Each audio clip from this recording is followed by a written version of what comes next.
Welcome everyone to Legion Gaming. I'm your host Donnie, and as always, I'm joined by co-host Deucy. Hello, everyone. Deucy, how are you on this fanciful Saturday? Winter? I guess winter. Are we in winter technically yet? Fall? Finter? Fall. We're in fall. We're in fall. All right. How are you on this fall Saturday afternoon here? Doing good. Yeah, ready to talk about games again. You know, we've got a gift for the people. We've got back-to-back episodes, week after week. This is pretty unusual because, we were doing weekly for a good long time. It was just a lot of work, and we split to bi-weekly, which has been nice. But then we've had our Horror Fest, which just ended because it is now November. Yep. So I did 30 days of posting. We had 3 episodes. We had Castlevania Symphony of the Night at the beginning of the month, beginning of October, and we had Doom. And then we had our bonus episode for Resident Evil, which was a grand old time because I love revisiting that series.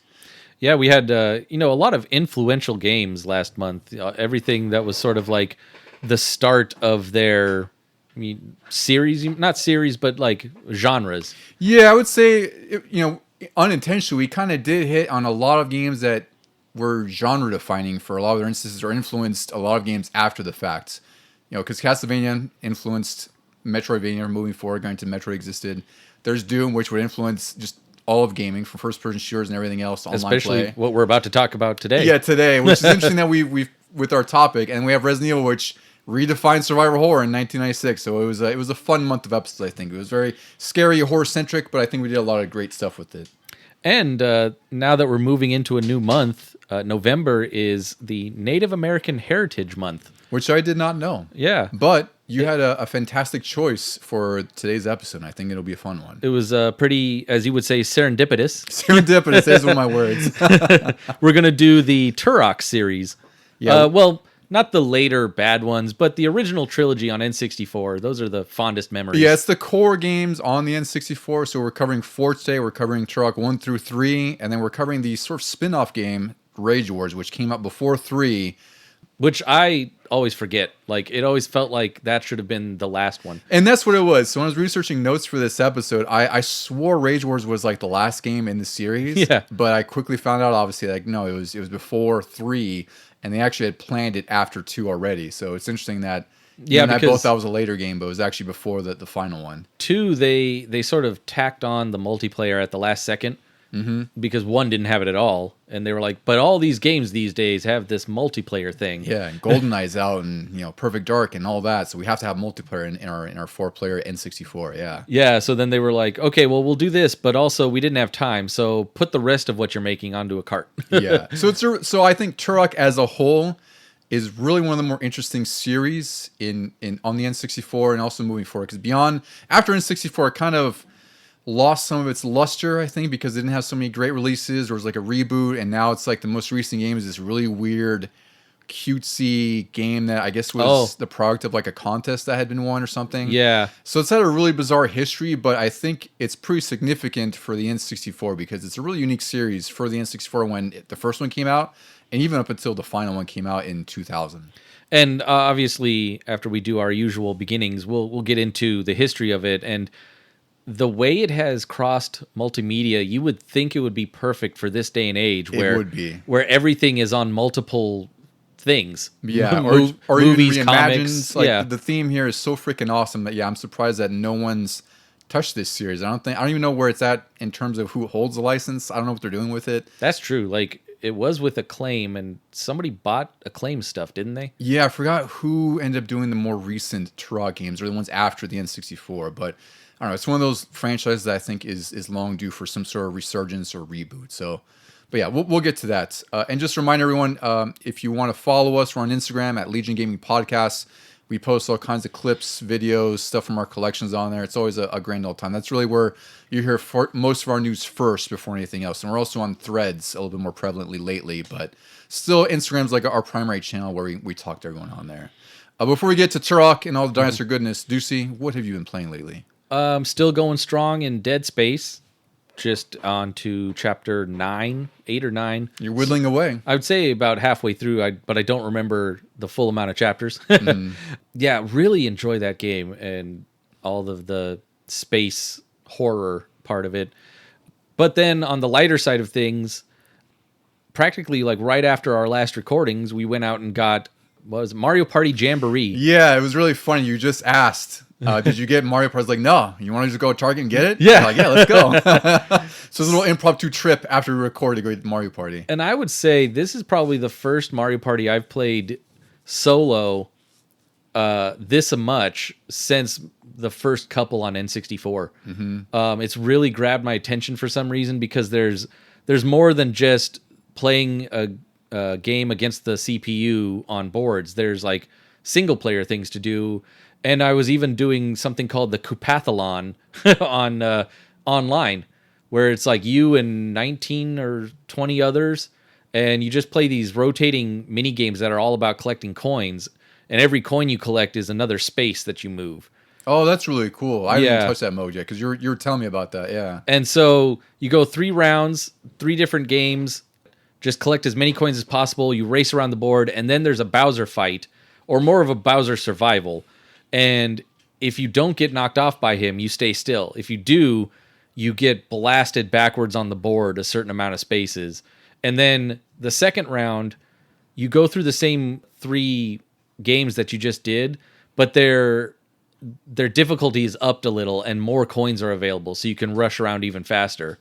It's almost like a twist on Fall Guys, from what it sounds like. Yeah, Yeah, a little actually. bit change on that. Yeah. Yeah, and I just, for some reason, I got really hooked onto that. And then what else have I been playing that caught my attention for the longest time? Oh, duh. Call of Duty Black Ops 6 came out. Yeah, that's a big one. That came out just about a week and a half ago as of this recording on like the 26th or whatever that was. Yeah. And I mean, I was waiting so long for it after I played the beta that I didn't actually go back to Modern Warfare 3 at all. I was just like, okay, that beta was so fun. This doesn't measure up. Yeah, we really played Modern Warfare because I owned it previously. Then you and I kind of got into Modern Warfare 3 for a little bit, like, I don't know, a few weeks or something like that, and then we just stopped playing it. Basically, like one of their seasons. Yes, is what it was. Yeah, and then September came and went, and then October came and went, and now Black Ops 6 is out, and I've also been playing it. I'm having a great time with that one. Yeah, I haven't done the campaign yet, but I really want to because you already mentioned it, and I just from the ads and the trailers, it looks really interesting. You know, all about the 90s. Yeah, it's really good because for the most part, like Call of Duty campaigns, I really don't have any affinity to them. I like to play them and beat them because they're really fun for the 5 or 6 hours they last, and they're just kind of, it's really paint by numbers for the most part. And I even play Modern Warfare 3 because I heard just how bad that was. Mm-hmm. So when you and I had been kind of talking about the campaign leading up to it, and I was like, I don't know, just like always, I'm like, I'll play it, but I'm not really excited for it. And then I ended up finishing it in a whole day. Like, it was just one Saturday after my cleaning and stuff. I played it in chunks, which was probably like, I don't know, 6-7 hours throughout the day or something like that. And I enjoyed the hell out of it. It's really, really good. So I hope you'll get to it soon because I think you'll enjoy it even more than I did. Because they did do a lot of different things. I think they really spiced up the game in the ways it needed to be spiced up. Like, there's a few levels that are all open world in a certain respect, but they're not like, vast, and you don't have like a billion markers to do, but it does switch up the variety because I think there's like 10 or 11 levels. But it's really good. I enjoy the hell of it. And of course, I've been playing multiplayer, which, has been a great time. I know you played a little bit, right? We played a few rounds the other night. Oh, with you, yeah. But other than that, I've been playing it a ton too. Oh, you have? Yeah. It's been really fun. So this year, I think Black Ops 6 is... I don't know. I really liked Cold War. That was like the last one I think we really, really got hooked on more than anything else, even more than Modern Warfare 2, I would say. And this feels very much like Cold War, and even the, like the Omni movement is also a big improvement too. Yeah, it just feels so natural now. It feels fluid. Yeah. And I wouldn't say that until, you notice the difference between this and, I guess we'll call it previous COD, I don't know. But it's like I still play Warzone, and like that hasn't adopted Omni movement yet. So when I went from multiplayer to that, it already felt like a huge difference, right? Kind of clunky. Yeah, a little bit clunky, but it didn't feel bad. It's just you definitely noticed the difference between Omni movement and what they had previously. I mean, it kind of feels like a natural progression because the stuff I'll do in Black Ops 6 now with the Omni movement is what I was picturing in my head when we would play Warzone, especially if we had to run away from the enemy or, hide, duck and cover. You can do that now in 6 way easier than in Warzone. So yeah, I could see how going back to it is probably the same as like playing a modern game now and then going back to something on the N64. Yeah, I wouldn't say that drastic difference, but it's definitely, because you have so much more mobility now, and plus you can mount things sideways or mantle them. Yeah. So it's like there's instances like up in multiplayer. I'm like, you were hearing me the other night. I was like, oh my god, I just pulled this off. Look at this. And I'm sliding around, shooting people, and like diving off of stuff. It's really incredible when you get those moments like that. And of course, you're dying a billion times sometimes. But you don't even care now. No, it's a great time. So I'm really impressed with how it ended up. I really enjoyed Black Ops 6 so far. Yep. Was that the only ones you were playing? Was those couple handful of games? Yeah, surprisingly. Oh, okay. So for mine, what I've been playing, I finally finished Silent Hill 2, which was one of my favorite games this year for sure. It was a total about 18 and a half hours, which I think even for me is a little bit long because, we were talking about last time, like I tend to finish some games reasonably quick. And I did get lost at some parts in Silent Hill 2, but I'd say my only nitpick, even though it was a completely amazing game all throughout, is it might be just a little bit too long. Oh, no. Like, it's just, there's like one section in particular, there's a hospital you have to go through, and you go through it kind of twice because you go through like the sort of normal version and you go through like the sort of dilapidated kind of version, right? With sort of like the Dark World version. The Dark World version, yeah. And like that was such a long segment. It was just like, it ended just when it needed to end because at that point it's like I wasn't tired of anything. I was like, damn, like this is just a really huge section. And you have like each section's like that where it just feels like it's more prolonged than the original game. And I looked it up. The original game is only about 8 to 10 hours, and this one, like I said, it took me about 18 and a half. So it's a pretty significant difference. So for you, that's 18. For me, that'll be like 32. That's what I was thinking. It'll probably be like a solid 25 to 30 for you. Yeah. But amazing game in all respects. Like I really was surprised at how good it was. I didn't expect to enjoy it as much because, Bloober team like we talked about, they had like a sort of mediocre track record, but this blew away my expectations, and like I loved every second of it. It was just a smidge too long, which it's kind of a small nitpick to have. Like some games are too short, some games might be a little too long. This one was just like a hair too long for my taste, especially since there's 8 endings in the game that you can unlock, and I don't know what the stipulations for them are. Like I know one is really confined to this one area where you have to get like you have to like put all your items away before you go to like this underground basement. And I guess some of the endings are connected to that, which I didn't know. Oh, weird. Yeah, I didn't know that. And that's not near the end, is it? It's a little bit. It's probably in the last third of the game. But I think the problem is that I basically filled every save. So I think there's like 10, and I'm sure that I might have saved over one of those saves that was right before that point, right? So I probably have to beat it again. I don't know if I will. I might, but it's just like I'm gonna just go watch them on YouTube or something because it's a beefy game. Like even one of the trophies is beat the game in under 10 hours. So I think even if I went through again, knowing what I know and going through, it still would be like a pretty significant game, I think. Did they even keep in the super secret ending? I believe so, and I think they also might have added an ending. Oh, weird. I can't recall. Yeah, I got one of the. I guess I got one of the one of the less common endings because my coworker got a different one. I think it all depends on like how much you're healing and like what items you look at for certain things, right? So like mine, I guess I kept him alive. Like I didn't die a lot, but I just kept him, well nourished, I guess we'll say. And that contributed to one of the criteria for the ending I got. That's always like the original Resident Evils, the first probably 3 of them, where your ranking all depended on like first aid spray usage. That's right. I forgot about that because you couldn't even get an S ranking if you used one single aid spray, if I recall correctly. Yeah, in some of the games. You could use herbs at least, but like. Yeah, sometimes you really need that aid spray, and you're like, well, there goes my S rank attempt or even A rank attempt. And also, like it mattered how many times you saved. I do remember that because that's like that was almost a non-negotiable at some points. But with Resident Evil 3, it wasn't so bad. But yeah, anyway, it's just those games are a little bit more manageable as far as like Resident Evil 3. I could I beaten like 9 or 10 times to get those epilogue cards. Yeah, but that game's like 2 hours at most if you know what you're doing, right? I think Silent Hill 2, if I knew what I was doing, it'd still be like 8 or 10 hours. It's a long game. Yeah. And the other game that I just got yesterday because I bit into the hype that I'm enjoying quite a bit is Dragon Age the Veilguard. This is a BioWare game, which the last BioWare game I remember was probably Anthem, which... Oh. Yeah. That was out... I didn't know they did that. They did. It was really weird. So that's kind of what I think led the reputation to kind of drag through the mud a little bit was that game. I didn't mind that game. I loved the gameplay. I liked, being Iron Man basically, like in those suits, but I don't know, something like it didn't grab me fully, so I got sidetracked by something else. So I had finished that game co-op all the way through with my buddy, and I really liked how the game played. Yeah. But I know that game also had a really challenging development time. Like it was something that was like redone, scrapped, redone, and I guess the final product was done in like 17 months.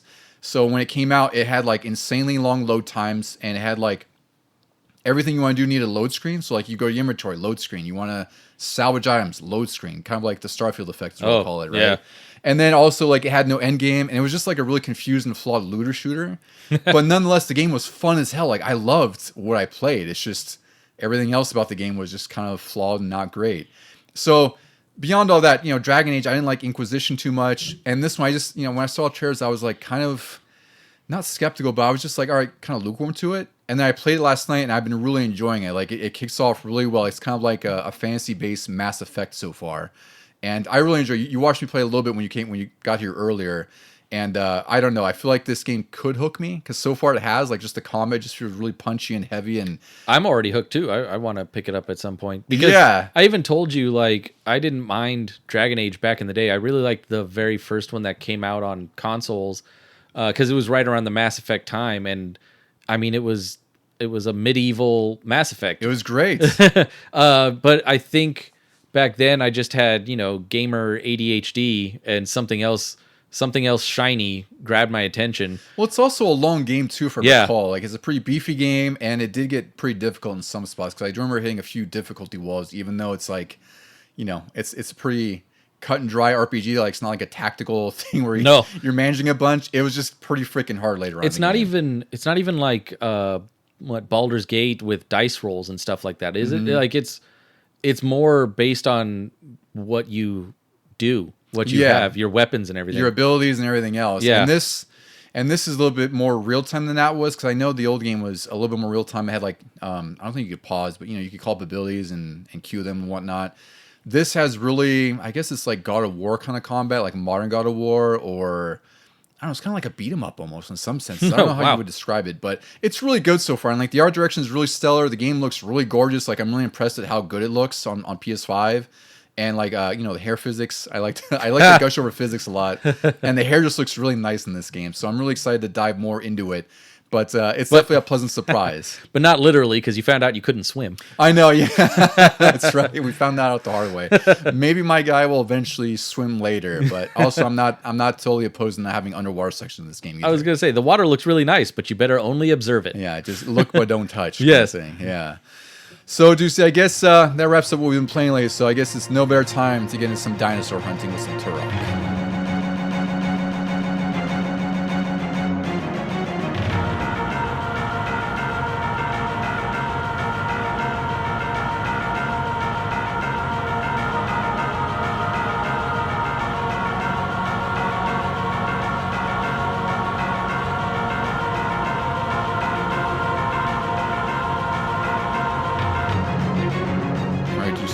Here for our main events covering the Turok series on the Nintendo 64. I don't know about you, Deucy, but I was pretty shocked to read that Turok actually is as old as 1954. I didn't know the comics went that far back. I only learned about that recently, and I can't remember when, but it was literally within the past couple years. I had no idea. Yeah, and I was just like, when and where and how? Yeah, because when the original Turok game came out, it was 96, and I knew about the comic because like Nintendo Power and something else had probably mentioned it. But when I was looking into this episode for us to put some notes down, I found out that it actually started around October, November 1954 in 4-color comics. That's what it was called, number 596, and this was under Western Publishing, and at the time it was called Turok, Son of Stone. Pretty, I guess, weird name, but maybe it was appropriate for like the 50s. I have no idea. It sounds like a 50s name to me. I feel like they still used that title in one of the games too. Was it 2 or 3? Somebody was... Well, 2 was Seeds of Evil, 2 was Oblivion, or you mean like the title of Turok himself? Yeah, in the game they mentioned Son of Stone, like they used those words. They might have. I mean, it's still technically connected to the lore from back then, I'm sure. Yeah. And in this time, in the 50s, Turok was a pre-Columbian Native American, and in the story, Turok and his brother Andar, they find themselves lost in this valley that's populated by dinosaurs and looking for their way out, and the comic ran for about 130 issues across different publishers between 1956 and 1982. Later on, Turok was revamped by Valiant Comics, Do you remember Valiant Comics at all? Like, I only knew about it through a friend. It was like they had those really weird series, and like, they were like the anti-Marvel, anti-DC kind of company back then. I only remember the name Valiant and maybe what their logo looked like, but I can't remember specific characters. Me neither, because it was just, they were, I don't want to call them B or C list because I wouldn't know, but they just felt like B or C list compared to like the big heroes. So Turok was revamped in 1992, debuting in Magnus Robot Fighter #2. I have no idea what Magnus is. I just thought it was a great name. And in this version, Turok and Andor are now 18th century Native Americans, and in the Valley, it became the Lost Lands, where demons, dinosaurs, and aliens flourish, and time has no meaning, which that concept always blows my mind. I'm like, I don't know what that means when time doesn't exist, because time persists, right? I guess that's why there are dinosaurs there. Yeah, they're just everything gets thrown together. They're lost in time. Yeah. And really, the story in this is that a cosmic anomaly causes time in the Lost Lands to move in a self-contained loop, which means that while millions of years pass outside of it, inside of it, time barely moves at all, which reminds me of Interstellar, where they're on that planet that like every 2 minutes is like an hour on Earth or something crazy, wherever that is. Have you been seeing that meme that's going around? We're saying like, based on when Interstellar came out to today, only like an hour and a half has passed. No, I love that. Yeah. That's one of my favorite movies, just for those scenes on those planets where it's like time is ticking, and it's like literal ticking, where it's like he's down there for too long, and like his daughter, who's preteen, is all of a sudden like an adult by the time he gets back to his ship. I was also reading something about like there has something to do with the music in that movie or the sound effects, where you can hear when the time is passing. Yes, they tick it with the time in there. I forgot how it works, but I do remember reading that as well. Yeah, but yeah, that was an Interstellar sidebar. Anyway, I love that movie to begin with. How it relates to Turok, it's really just time has no meaning in the Turok Lost Valley lands. And this was all part of a line-wide Valiant Comics crossover song called Unity, where it altered the idea of this lost land and time having no meaning.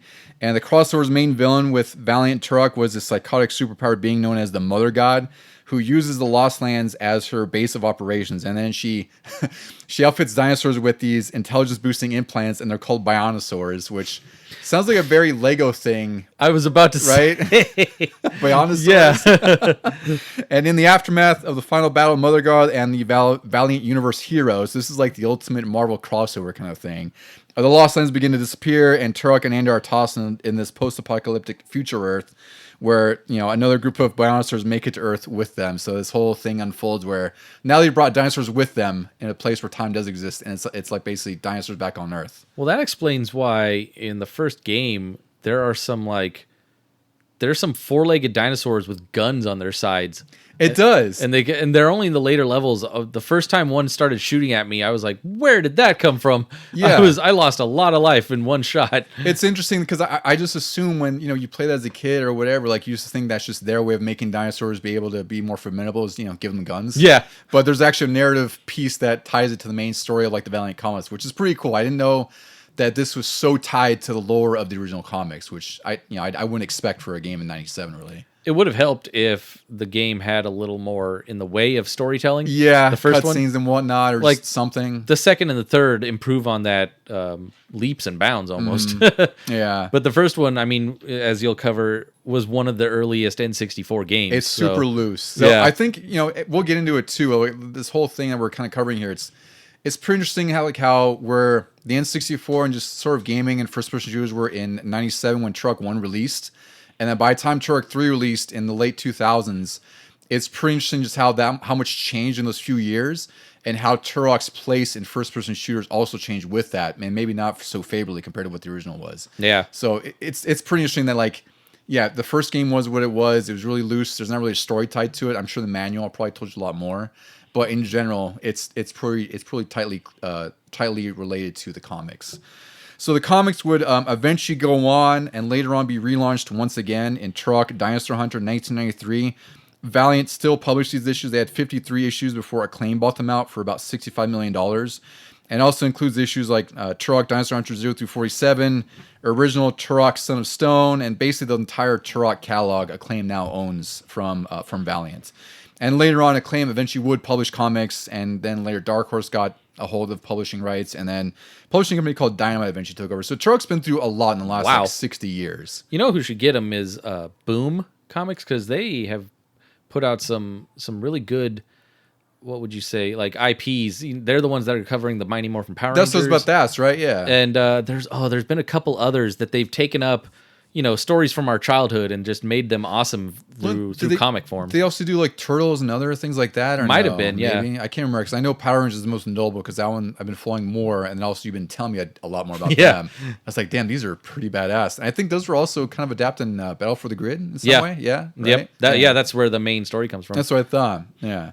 So all that Turok's comic book history leads up to its first release on the N64, which was March 4th, 1997. The day before my birthday. I know. I thought that was really cool. Like, this would have been like your 12th birthday kind of present potentially, even though we didn't know Turok really. No, probably rented it around then though. I think I definitely rented it before I got in a trade, but I'll get to that soon enough. Yeah. This was developed by Iguana Entertainments and published by Acclaim. This was originally meant to be released in September 1996, which would have been around the launch of the N64. But, it was supposed to be a launch title. Right. It would have made sense. It would have been a great launch title too, but it was delayed, which is also a common theme throughout most of the Turoks as well. Like these kind of, they're supposed to come out, bugs, whatever, get delayed. it's out later. They still made it out as the first-person shooter on the N64? Yeah. So there was only, at this time, there was only about 10 or 12 different games on the N64 at the time, because it launched around September 96. So by March, I got a list here, and I'll just quickly go through them. So there was Super Mario 64, Pilot Wings 64, Wave Race 64, Mortal Kombat Trilogy, Wayne Gretzky's 3D Hockey, Killer Instinct Gold, Cruising USA, yep. Star Wars Shadows of the Empire, NBA Hang Time, Mario Kart 64, which came out around the same time as Turok. Oh, wow. Blast Corps, and FIFA Soccer 64. So of all those games, like I was looking at this list, really the biggest ones out of that list, I would say that are sort of like new, fresh, or something you really hadn't seen before, are probably Mario 64 and Shadows of the Empire. Yeah. Right? Because everything else, like Mario Kart, it's great, but it's a kart racer. You have sports for FIFA Soccer. Gretzky's 3D Hockey, it's 3D Hockey. Wave Race, it's like a racing game. It's a little something different. But there's no first-person shooters on this list at all. So this is a pretty significant release. Yeah, there was in the first few months. No Doom yet. No Doom 64. That was later in this year as well. Yeah. So that's also what kind of led them to push to get this game out sooner, was that they kind of felt like they had that value prop that there was no other game like this on the N64. And I think it worked for them because, this game, we'll talk about how it plays and everything, but I think the fact that it was one of the early games benefited it, because if it had been released a little bit later, it may not have been as well received. If that makes sense. Like we all know what's coming in the last half of 97. So to get it out now, it was not only unique to the N64, but I'd say to first-person shooters in general, because all we had up until then was Doom, Wolfenstein, probably, what was that one, Marathon? That was only on Apple computers back then. Yeah, that was Bungie. Everything, were like things like Hexen out yet? Or Hexen had been out. There's games like Blood. Yeah. I think Postal might have been out. So it's a lot of those Doom engine or like build engine, like Duke Nukem engine shooters. Yeah. Even Duke Nukem was out, I think. Nukem was out. Yeah. Quake had just come out pretty recent. I think that was like 96. But nothing really dealt with dinosaurs like this. No. So this is the first instance. I think that's definitely what sets it apart too. So the story for this game, you play as Talset, who's known as Turok. He's a Native American time-traveling warrior. Turok is like this sort of status symbol that's passed on through different, the lineage of the family, and it's passed down to every generation to the eldest male. Each Turok is charged with protecting the barrier between Earth and the Lost Land, which is basically where dinosaurs roam and time does not exist, like we said. And in this game, that's basically the whole premise of the game. Is you're out in the Lost Land. You're basically out to destroy the campaigner, I think it's called, to make sure that he doesn't bring the dinosaurs to Earth and destroy them. And you have to get the 8 pieces of the Chronoceptor. It's a pretty cool little story, but like you said, Deucy, like it sucks that there's no narrative thread to really connect everything. It's just disparate levels that you continue through, and there's an ending really. In fact, you can go through the levels and then exit them without even getting like the Chronoceptor pieces or even the keys to the next level. Yeah. And then you sort of get lost. Exactly, which is a big theme of this game. Yeah. In general, and of this series, I will say. It's definitely a common theme. So development for Turok, it started in 1996 by a dev team that was about 15 people. Early concepts were actually included a side-scrolling game, which I thought would have been really different and maybe not as successful. Wow. There's also a third-person game that I thought would be similar to Super Mario or Tomb Raider that was tossed around. And then they eventually landed on first person because they believed that was the best way to showcase the power of the N64, which I think was a valid choice. That's the right way to go. Acclaim's previous work history with Nintendo helped the Iguana dev team with getting feedback because they had a direct line of contact with Nintendo as far as like hardware issues, bug issues. They basically were their best partner. I think Nintendo probably also saw this as the opportunity to get sort of a killer app. I think that's a word that's not really used anymore these days, killer app. Yeah, because this was N64 exclusive. It was. This whole series was only on N64. It never reached out until the next one was on GameCube, Xbox, PS2. I forgot what that one was called. Oh, yeah. There's a subtitle to it. Yeah. It's something kind of generic. It is. And the game was kind of generic. and then was it on 360? There was one that was just called Turok. Yeah, and that was the reboot remake. Yeah. Which wasn't that bad. It was definitely suffered from... we're trying to be every other first-person shooter of the time. Oh, yeah. But it was a solid game. Like, I enjoyed it for what it was. So the N64's superior processing power compared to most PCs at the time is also what, led to some of its own challenges. The game was only to be fit on an 8 megabyte cartridge, which I'm always talking about file sizes, Deucy. Like, it blows my mind that this game is only, on an 8 meg cartridge, which... I just installed Dragon Age last night, and that was 80 gigs. Gigs. That's 1,000 megabytes for reference there. You were just reinstalling Golf, yeah. And that was like 14 gigs. It said 15 gigs. Yeah. And then we'll cover it in the later couple of games, but even those got bigger carts. Yeah, well, because they went up to 32 megabytes, which by that time, I think it was Turok 3 had 32 megs. Carts had been cheaper by then, and also, again, like we'll talk about when we get there, but things were changing. Like everything was going CD based. Like PS2 was about to come out, Dreamcast had been out, PS1 had been thriving. So yeah, it made sense. Like carts were getting cheaper, but at the same time, it's incredible that this was 8 megabytes, and then they had to fit everything in here by compressing the audio, graphics, wherever they could into 8 megabytes. It just blows my mind when I have to read stuff like this. It's interesting to think about like if it had gone over to PlayStation.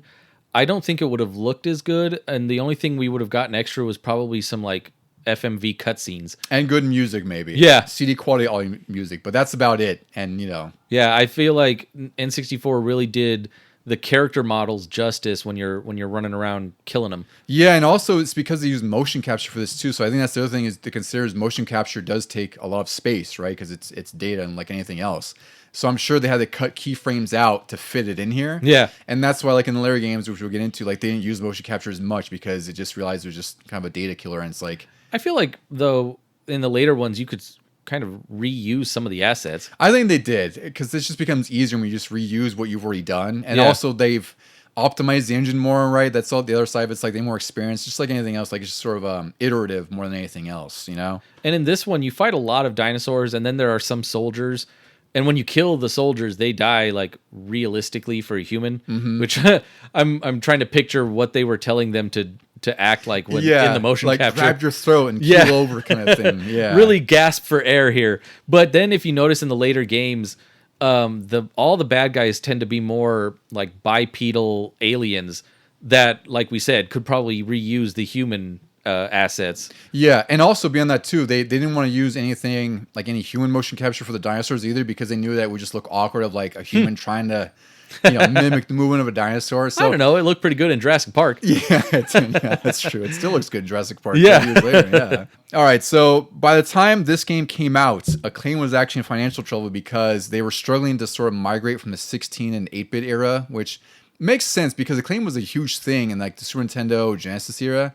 And I guess they just spent too much time making those kinds of games. So they weren't making that much money, which is understandable because a lot of people had gone away from those systems to PS1 and N64 and wherever else. They lost about $222 million in 1996, and they laid off 100 of its 950 workers in 1997, just before this game came out. So that's a pretty huge, significant workforce laying off where it's like, we're doing this bad. Like, we need this game to be successful. And fortunately for them, it was, because this game ended up generating $200 million in revenue by 1998 and ended up being on Nintendo's Player's Choice line of games, which I really miss. It frustrates me that we don't have Greatest Hits, Player's Choice, or any of those things anymore. Like, they just took that away from us. Player's Choice was, at the time, was a line of N64 games that I think sold 1 million, if I recall. It was something like 1 million sales. Yeah. And they would be discounted to $40, down from usually 70 to 80, so it was about half off. PS1 did as well, and they were $20 versus 40 or 50. They were already cheaper to begin with. They were to start with. Yeah, by nature of CD. Yeah. And then a Turok port for PS1 was actually in talks. They were actually trying to get Sculptured Software, which I don't know if you remember, Deucy. They were the ones who did all the ports for like Mortal Kombat. Like, they're a big porting studio for Acclaim back then on the older systems. Yeah, they did Mortal Kombat on SNES. Yes, right? they did. And Mortal Kombat 2 on SNES and a whole bunch of different ports. But fortunately, they realized like it just wasn't going to work. Like, they tried testing it out and trying to see if they could scale it down. It didn't work. And I was really surprised to find that a Gamecom version was announced, the Mattel or Tiger Gamecom. I like that thing is like such a piece of crap. I talked about it. I think it was in our worst consoles list, best and favorites, right? It's amazing how many unique and big IPs that system got for being such a piece of crap. Because it could have had Turok. It did have Sonic and Knuckles, Mortal Kombat Trilogy, Resident Evil 2. They almost had Castlevania Symphony of the Night, like that prototype that was unearthed pretty recently. Oh my god! I don't know how they secured that, but we couldn't get anything else on the other consoles. What made these developers think that this was a good path to take? It's crazy. You just created something for PlayStation or N64, and look at how great it looks. And then you're like, yes, let's go back to the dot matrix of of handhelds. I would guess that Tiger had to have offered them a ton of money, because you're right. Like, what business sense does it make where you would release your huge games on this tiny garbage? I think it was $80 or $90 when it launched, because it was like a budget handheld, but it was a piece of crap handheld. Yeah. And it's like, I imagine Tiger had to have been offering a ton of money, like to bring the games over, because I don't know who would have made money off this crap. Like, it doesn't make any sense. Yeah. So let's get into some review scores, Deucy, before we get into our Turok 1 impressions. So really the format of this show is like, we're going to go through each game, kind of go through review scores, some dev history. For the most part, like, most of the development we'll talk about is on Turok 1, because that had the most significant development history. Everything else was sort of, like I said, an iteration of Turok 1, and we'll kind of notate what they changed. They were pretty much annual after this, weren't they? More or less, yeah. Like, Turok 2 came out at the end of 98, and then Turok 3 was early 2000. August 2000? I forget what it is, but we'll get to it. But yeah, it's just weird to think, like, it was a surprise to us that the Donkey Kong trilogy was year after year. This one, which is, you'd say, a little bit more difficult to develop for, was also year after year.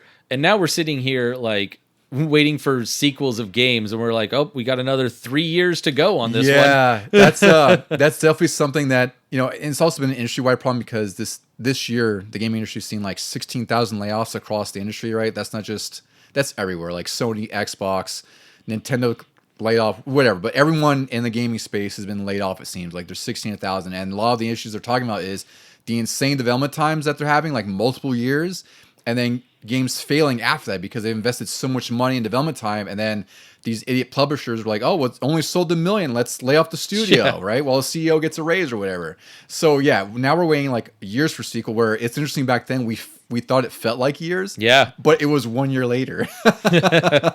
So it's interesting how things change over 28, 29 years. It's pretty nuts. Yeah, as far as Turok 2 goes, like, after 1, to me, it felt like a couple years. But at the same time, I also feel like that's when I got it, or I rented it. Was like, I was still enjoying the first one for so long that I didn't bother getting the next one on launch day. Yeah, like I'm pretty certain I rented it, whenever it was new, and then I bought it way later. But that was also the other thing too. Is like, I think we were kids, and it was a lot harder to come by games, so it felt like they came out a lot later because we probably got them a lot later. Yeah, we just spaced them out through holidays, or when we could finally afford one. Yeah, or we'd milk one game for like months. Like, yes. Mario Kart was like Mario Kart GoldenEye, Perfect Dark. That was like we played for like a year and a half straight or something. I don't know. It felt like forever. I know I borrowed Turok 1 from you a lot too. Yeah, so I'll just mention that now. So I remember I had Wave Race 64, which I got from a friend who he forgot at my house. And I hadn't seen him in years, so it was just mine. Like, he left and went back to Florida, where the hell he lived. Nice. And then a kid in middle school, that, like, we traded games basically. He's like, I forgot how we ended up talking about it, and he's like, Turok. He was like a Russian kid, so I remember how he pronounced Turok was Turok. Nice. And he traded me my Wave Race for his Turok, and that's how I got the game. And I was like, yeah, I think I won that trade.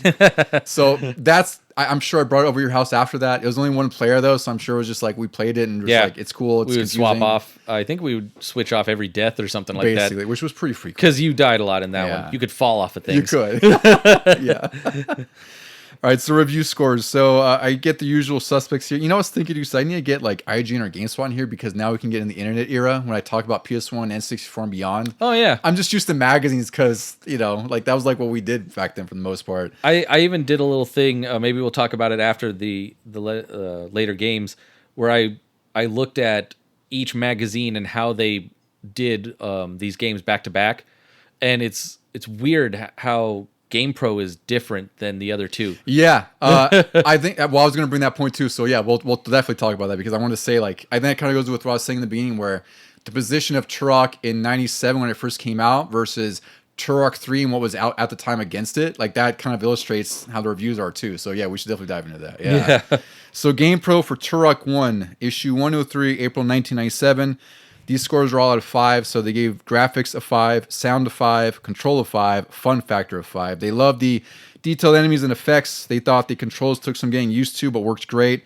They said the game will amaze most people with its huge and lengthy levels, and quote, Turok has more firepower, more control over its environments, and more gruesome graphics than the other corridor shooters. The rest are, and I emphasize this, doomed to failure, which at the time there was a lot of Doom clones, so I think that was like their sole jab saying like, this is a new face of corridor shooting. Also, there weren't that many corridors. There weren't that much. I always, it's funny like when I go back and read the reviews because EGM mentioned like another game I forgot we talked about where they said corridor shooter.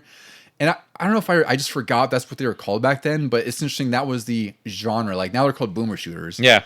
But back then they're called corridor when, Turok, I don't think there's very many corridors in the game. Not in the first Not game. in the first game. There's barely any buildings. Yeah. It's very wide open and you can even get lost. It's a loose term, to say the least.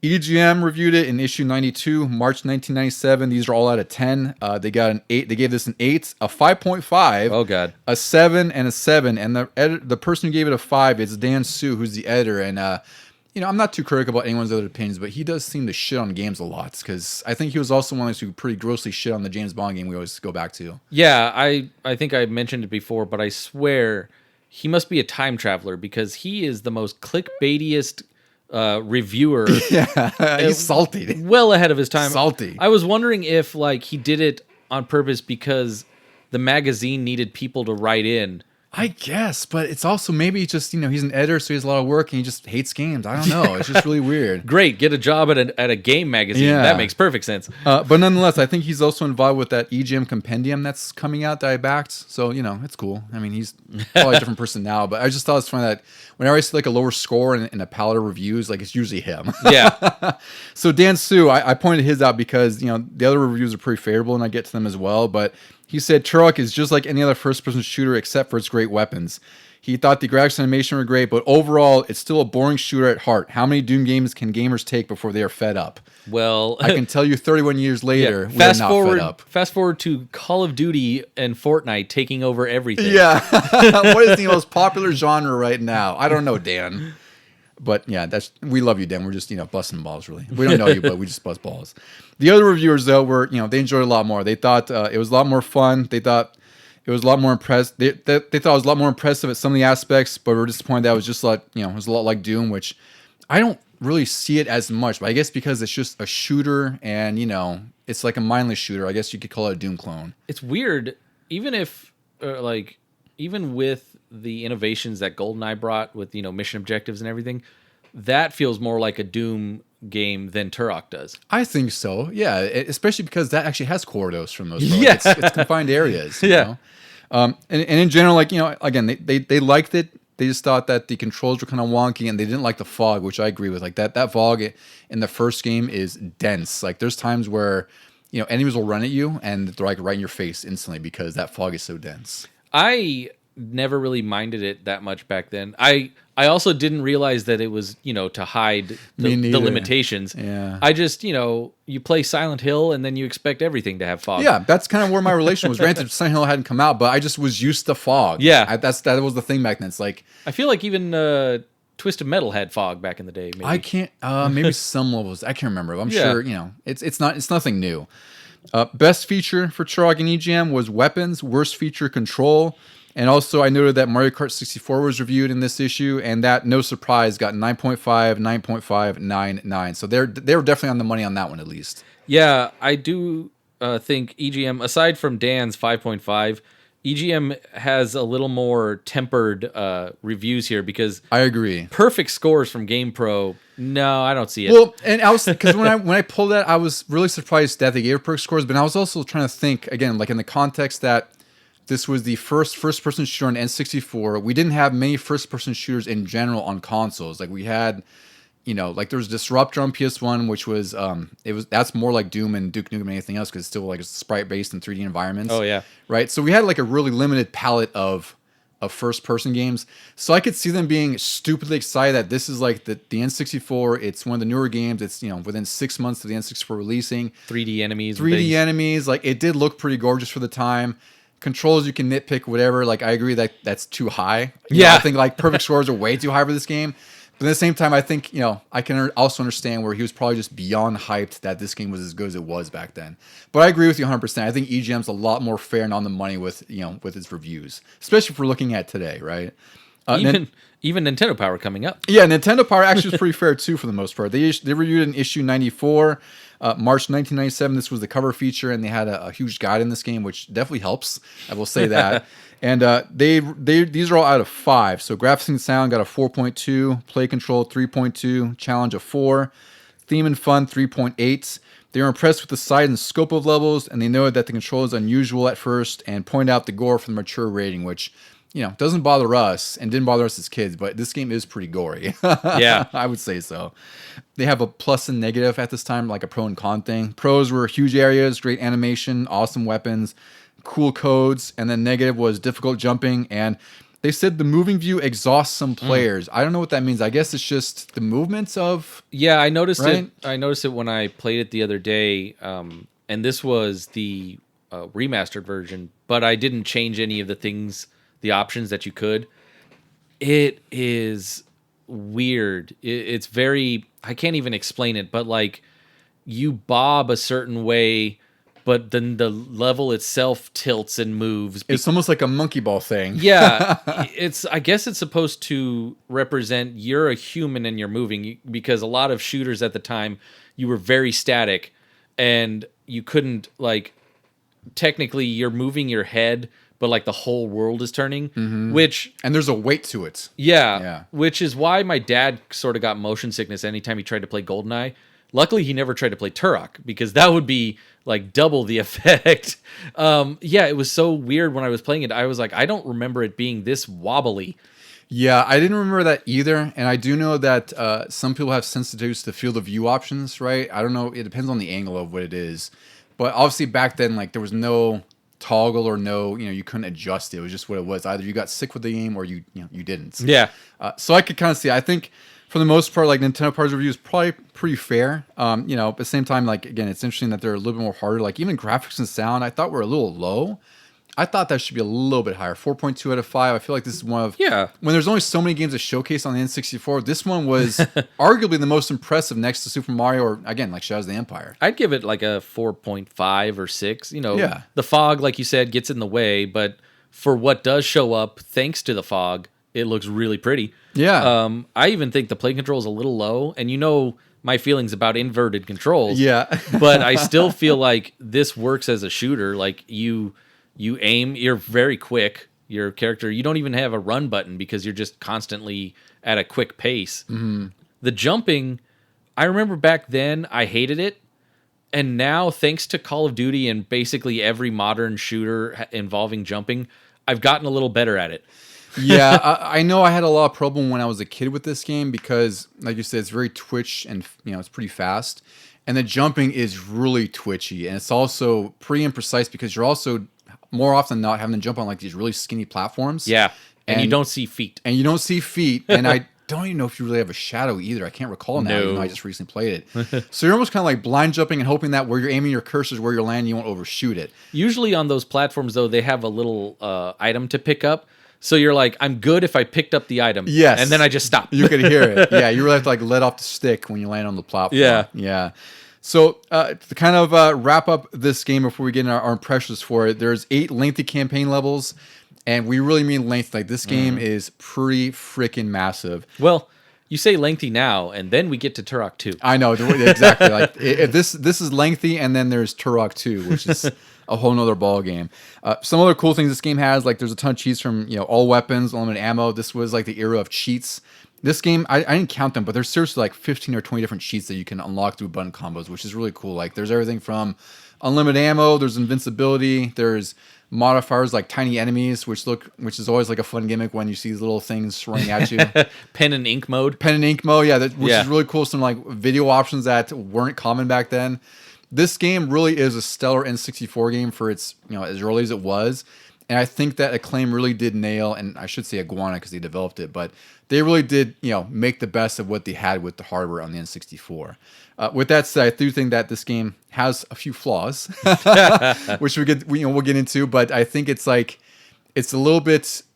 I think this comes from an era where they wanted to make these really huge sprawling levels, and a lot of them are twisty and turny, which means that they're also kind of confusing, and also they can be kind of uninteresting because it's just these big open areas that loop into each other, and a lot of times I was just confused, especially when I was younger. I mean, it's a lot of the same cave-looking walls and the same grass and the same trees. Yeah. And then every once in a while, a building might pop up. There's not many landmarks, and I forgot if I think the N64 one also has a map, which is just like the auto map, like in Doom, where it's just like a wireframe kind of thing that overlays the screen. Which actually, it does kind of help. It does. It's more helpful than it's not helpful. Yeah.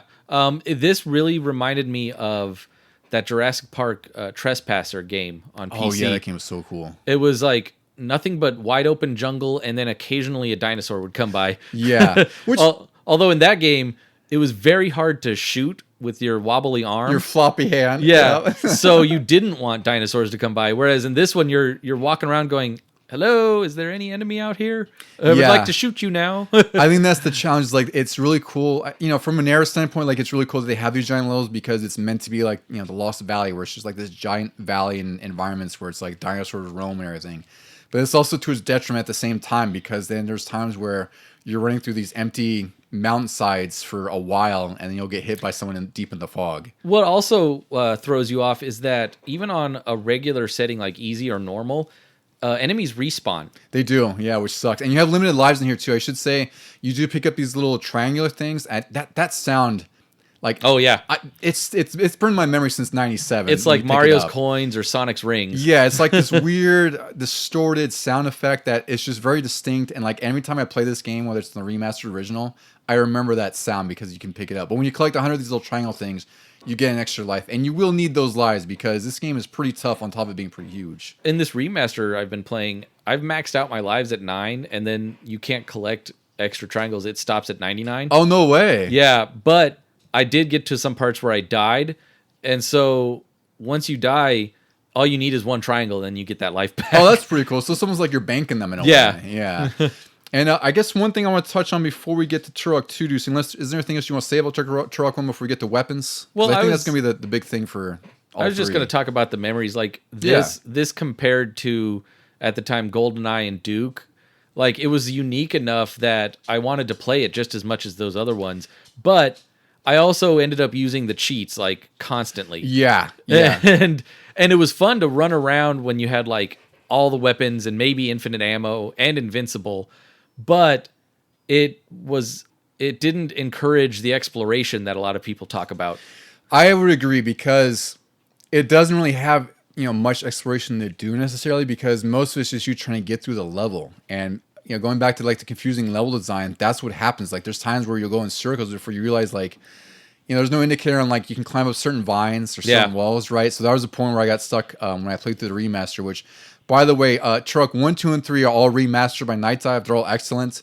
1 and 2 you could usually find pretty cheap. I think it's like $4 to $8 more often than not. And they're usually in a 2-pack. And then Turok 3, because it came out in 2024, it's still around like $20, but it's absolutely worth it. Like, I played through that. We'll get to that in a moment, but I just want to call out the Nightdive remasters because that's really the best way to play these. Like, they still have some fog, but it's very reduced. It's very off in the distance, so you see a lot more. You see the enemies coming at you from further away. And this time I didn't play with any cheats, and I've really enjoyed the experience because it is actually, for being wide open, it is more linear than the following game. It does, yeah. And so it was just really interesting to me to see, like, oh, this is how you were supposed to play. The triangles that you collect for your lives are actually pointing you in the direction. Yeah, they're almost like breadcrumbs. Yeah. Yeah. And one of my favorite parts of this game, when it came out in 97, Stargate SG-1 had just started on TV. Oh my God, that was 97? Yeah. Jesus. So when you get into the main hub level to go to the different levels, you have to find keys in the previous level, and then you stick them into this stone pedestal, and a big blue portal opens up. And I was just like, my nerd brain was like, oh my God, this is Stargate. It very much is like Stargate. Stargate with dinosaurs. Yeah. Yeah, it's really cool. I think the premise in general, I think that's what makes it more interesting is because, again, you're fighting dinosaurs, you're fighting humans. You do have that hub, which, again, wasn't a thing that I really recognized as a kid. Like, that was new to me. It wasn't even that big, too. Not like some games these days. It was just a way to, like you said, connect all the levels in there, but also made the game feel a little bit bigger because you had, like, this, almost like a waypoint marker, sort of like a teleporting station where you go through these levels. Yeah. And they're all pretty huge. And, of course, it was N64. There's no loading times, which just made the game feel that much bigger. I think that's probably I'd say, like, my nitpick with this game, if you want to call it nitpick, is, like, at the time, it just felt like it was too big. And it was difficult for me as a kid to understand what I was supposed to do, where I was supposed to go. But now, of course, as an adult, it's like I understand the flow of the game a lot better. It holds up pretty well. Granted, a lot of the weight's being done by the remaster or being pulled by the remaster. Yeah. But it's a really freaking good game in general. It's just, it's old. It looks like a 1997 game. I didn't want to call it the weapons, though, because I think that's one thing that persists through the series is their unique takes on a lot of the weapons. So I listed a few here. There's, like a typical assault rifle, particle accelerators, a pulse rifle. There's a weapon called the alien weapon. Tech arrows, which is like a crossbow, which I thought was like one of the coolest things playing this game was using the crossbow to take down dinosaurs. Oh yeah, raptors. I do that more than using regular guns. Pretty much any game that has a crossbow, I'll probably use it. And you get to retrieve your arrows from them. Not the tech arrows; those explode. But regular arrows, you can walk up to the dead body and pull them back, which is cool. Again, normal now. Yeah, kind of mind blowing back then to me. I don't know. And there's also the grenade launcher, quad rocket launcher, which we love one rocket launcher, but we got one that shoots 4 at once. That's pretty cool. Did it have a lock on? Like, I don't know. I can't remember if it had a lock on or if it had an alternate fire. I just remember shooting that a lot, and all 4 go spiraling out. Yeah, very helpful for bosses, but I also don't have it yet, and I'm already close to the end of the game. I want. Maybe it's maybe I missed it somewhere. You must have missed it somewhere. Yeah, because there are a lot of hidden areas in this game for sure. I did just get recently what they call the secret weapon here. Yeah, that one I do remember getting with cheats. That's a nuclear arrow blast. Yeah, it's pretty cool. Like you shoot an arrow, and it's just like a giant explosion. Yeah. And I also remember the final weapon you can get called the fusion cannon. I feel like this gun was like the tribute or homage to the BFG 9000 from Doom because this thing just like obliterates everything in the screen. It was really cool. Another good boss weapon. yeah, if you still have ammo for it. Yeah. All right, Deucy, anything you want to say on Turok 1 before we move on to Turok 2? No, I'll probably sum it up more when we go through the others, but this is one of my favorites for the early N64 days. Me too. I do have a lot of memories for this one. Yeah, I think it's like I said, significant for a lot of reasons, and especially for me because I got the N64, I think probably around like April or May 97, because I remember I got Mario Kart with it, and I eventually got Turok and all that, but Turok was like a really different game for me. Like it really was unlike anything I had played. And I did enjoy it. It's just I wish I was older back then to appreciate it more. True. But it's fine. Now I can appreciate all the same, and I'm almost 40. It's cool. Thank God for the remasters, actually. Yeah, really. Thank goodness for Nightdive. Yeah. All right, Deucy. Turok 2. This one was released December 10th, 1998. Ironically, it's also the 5th anniversary of Doom. I just realized talking about that now because that was December 10th, 93. Oh, wow. So, yeah, that's funny. Also fresh because we covered Doom. December 10th, 1998. This was also developed by Iguana and published by Acclaim. The plot in this one starts with a new Turok, Joshua Fireseed, and he meets a female alien named Adon who explains that Turok's been called by the Elders of the Lost Lands. It's called the Lazarus Concordance. That's a hell of a name. To defeat the Primogen, which is this powerful alien entity that was imprisoned, in the wreckage of the light ship it has after attempting to witness the creation of the universe. So it's a very crazy story here where the universe hasn't been created, and this being called the Primogen escaped before the birth of the universe. He just wanted to watch it? I guess he did. If you want front row seats. And then that incident with his light ship led to the creation of the Lost Land, which is a bizarre and barbarian world where time, again, has no meaning, and awakened by the events of Dinosaur Hunter in the first game, The Primogen mobilizes several races of primitive creatures from the Lost Land to destroy these 5 energy totems. So now we're introducing... So this is where the land having no meaning, or the time having no meaning, comes into play, because this is technically the creation of the Lost Land, and Joshua is technically a descendant of Talset. But Talset was going into the Lost Land before all this. Exactly. Yeah. Yeah. So it's interesting that's like it's looping onto itself in a way.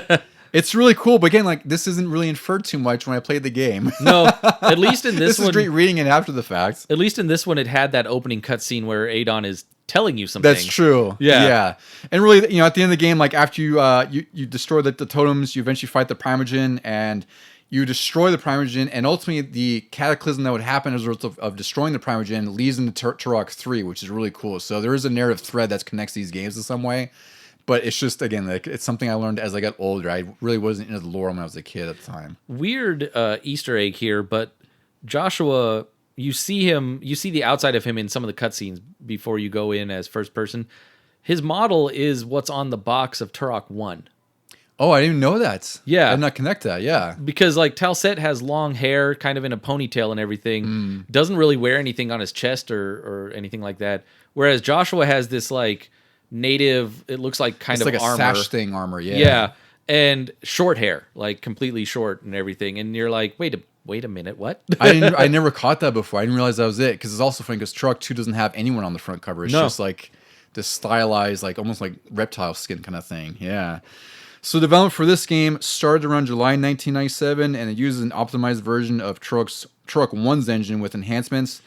This engine allowed for more complex environments, and they also incorporated a lighting system that could cast shadows based on where light sources were shining in real time, which again was a big deal back then. I do remember that from back then, and then the remaster just makes it more impressive. It does, yeah. And again, like these, all the Turok games are impressive on the N64. I really do think that.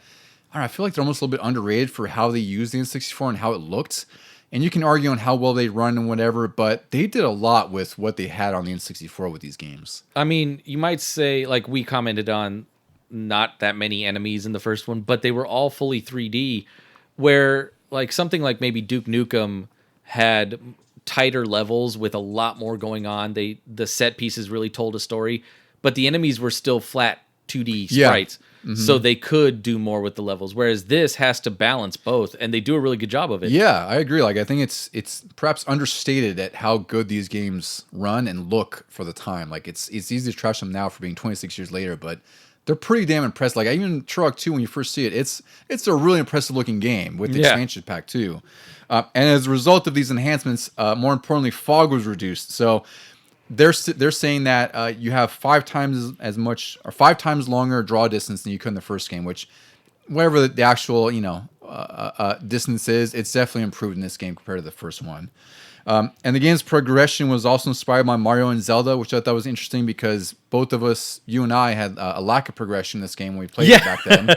Yeah, whereas Mario and Zelda I can beat. Yeah. And in Turok 2, I can't get past the first level. Exactly, yeah. Exactly. So it's interesting that was the inspiration, and I didn't really get that when I played this back then. No.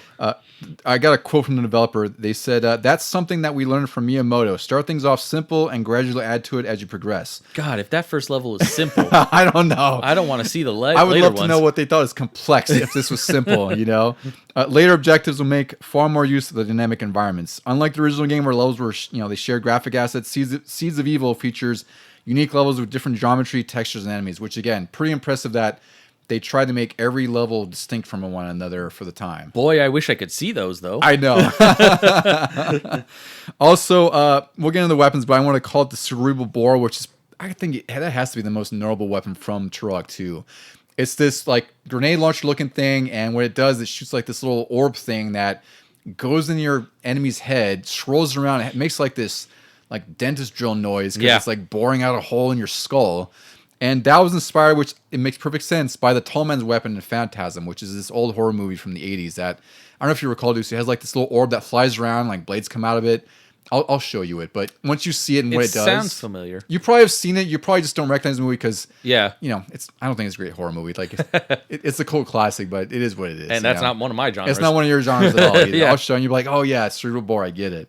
And also, Iguana received an N64 DVD. So a lot of people should know about this. Nintendo 64 in Japan released a disk drive expansion that was like this add-on where, like F-Zero got this really cool track editor. It was basically like a writable disk format, and a lot of games were enhanced or they had different versions too. So they actually got a development kit for the N64 DD that included the expansion pack, and that allowed them to basically create like a high-res mode for Turok 2, which at the time, high-res mode was 640 by 480 pixels. That is 1/9 of the resolution of 4K that we're watching today on everything else. So it's pretty crazy that was high-res. But I think it's effective enough. Like that, like I said, this game's a pretty big stunner when you first see it. Is Turok 2 one of those ones that won't play if you don't have the expansion in it? No, it does have a low-res mode, so to speak. Yeah, it does play fine with it. And I think it actually runs better in low-res. And I think high-res has the letterboxes, Okay, yeah. What do you call it, the letterbox bars on it? Yeah, that makes sense. And it looks considerably better, but it probably runs a little bit worse as well. I'm sure that's a trade-off. Which is ironic because nowadays we have fidelity and performance modes, and that's kind of what the equivalent was in Turok. Yeah, we still haven't gotten away from those. We have not. And I heard, what is that, on the Pro coming out? Like, they're still going to have that. Well, again, because they have PSSR, which is their upscaling, which is like DLSS and FSR and like those PC graphical cards, AI upscalers. Oh, yeah. But that's the thing, it's like, I think in general, you're never going to get far away from 30 frames per second and 4K and ray tracing because ray tracing is just stupidly expensive. So it's like, I think developers just have to see like, is ray tracing worth it? For me, it's not worth it. No. I like games in performance mode in general, So yeah, I think it's not going to go away for a while, unfortunately. And yet it was here in Turok 2, 30 years ago. I found myself, if I'm replaying a game, I'll play the first time maybe in performance, and then if I replay it, I'll put it into the visual mode because I'm like, okay, I don't want to go through it as fast, and I just want to enjoy the scenery. Well, it depends on the game because for me, I always pick performance mode, but then on my TV, it's really noticeable when you're using 30 frames per second because my TV is 120 hertz, and like you could tell when it looks 30 frames per second. And also, a lot of games don't run well in 30 frames per second anyway. Like, there's just frame pacing issues.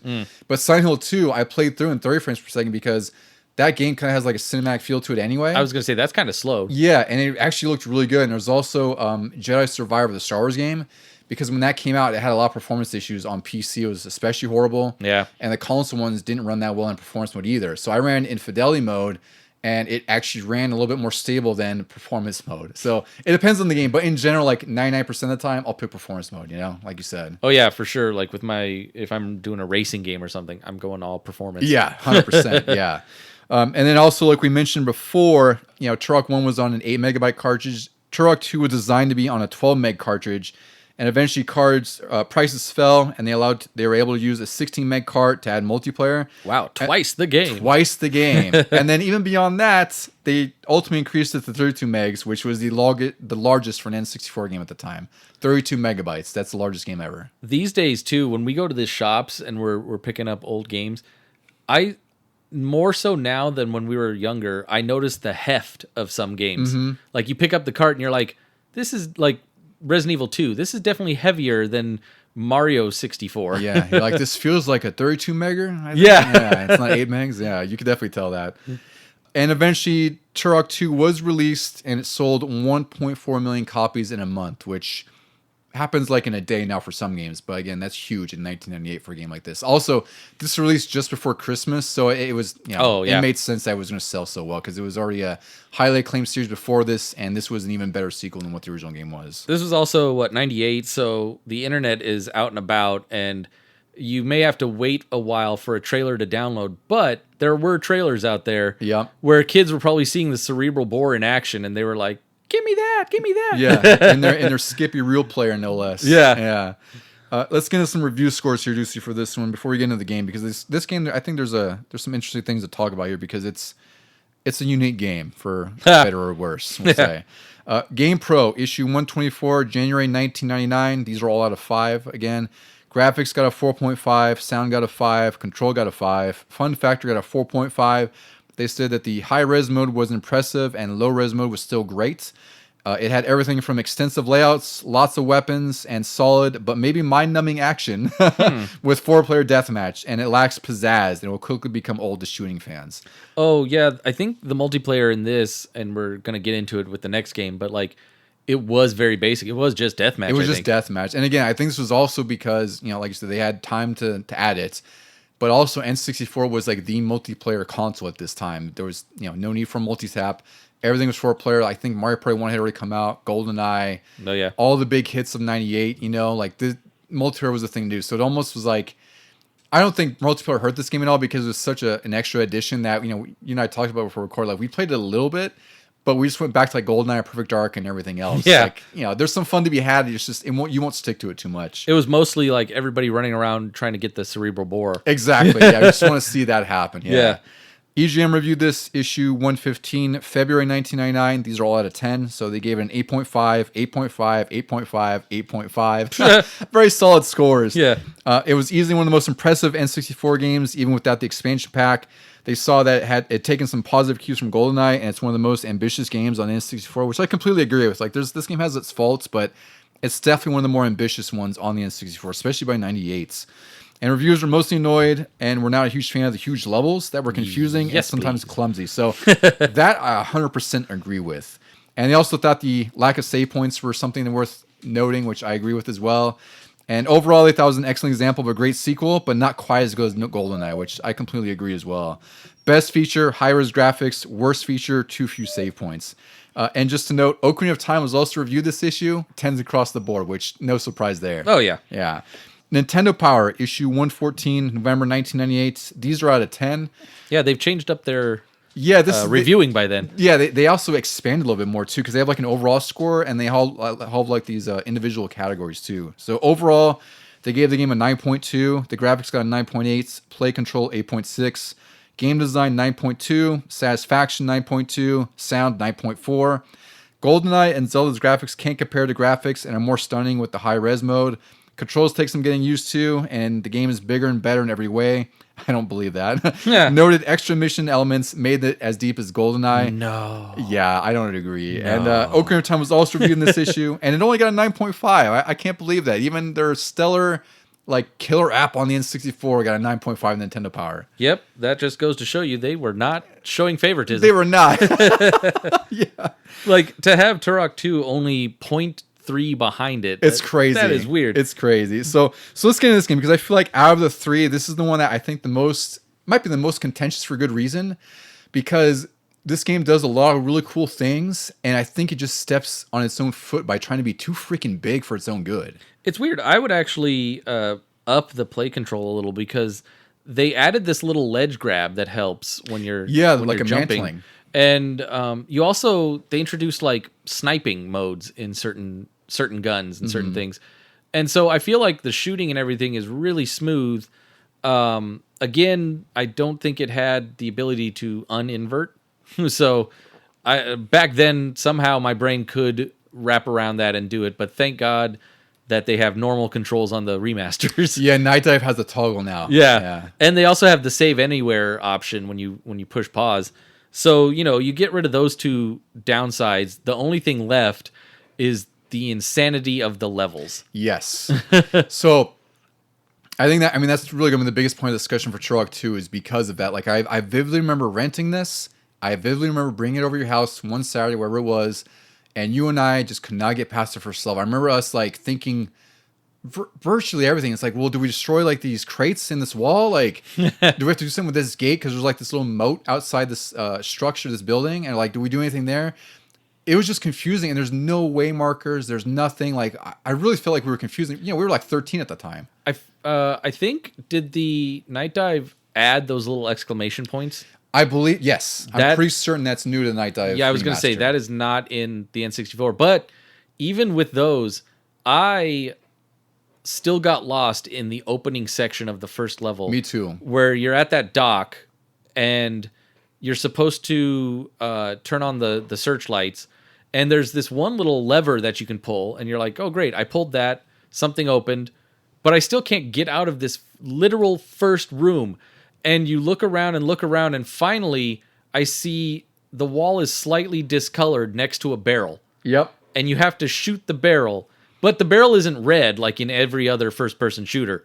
It just looks like part of the decoration. Yeah. And you really have to squint and see that, oh, there's kind of a crack here. And I remember, and I vividly remember because I think we did figure it out, and we just got stuck in the next section after that. Yep. But it blows my mind, like in that first room, and granted, like now it's different because, I could look up a guide and whatever and maybe have an idea, but back then, like I swear we tried everything we could think of, because I do remember having to change, switch up the levers or open the gate or something like that. I remember we were shooting like hinges. We were doing everything. And it's funny, like out of everything in this game, that's what stuck in my head was like just how confusing it was in the first level. I've been playing it this past week. We were talking about what we've been playing. Well, I didn't say too much because I was playing a lot of the Turoks. And I played this one probably for an hour one day, and then like another 20 to 30 minutes on a second day. And I still have not gotten out of the first level. Yeah.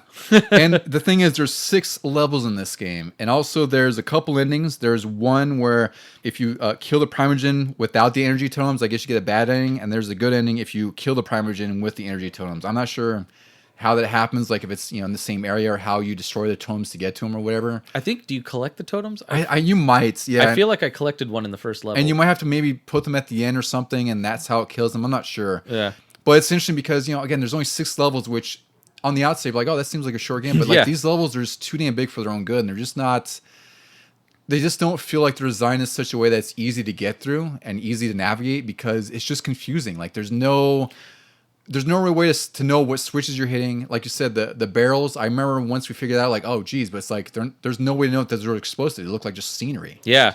Also, it doesn't help that a lot of the level wraps around on itself. Yeah. Like, it wouldn't be so bad. The first game had long levels, but like I said, they were a little more linear, where you could tell, oh, this is the cave I came from. That's the tree line that I need to go to next.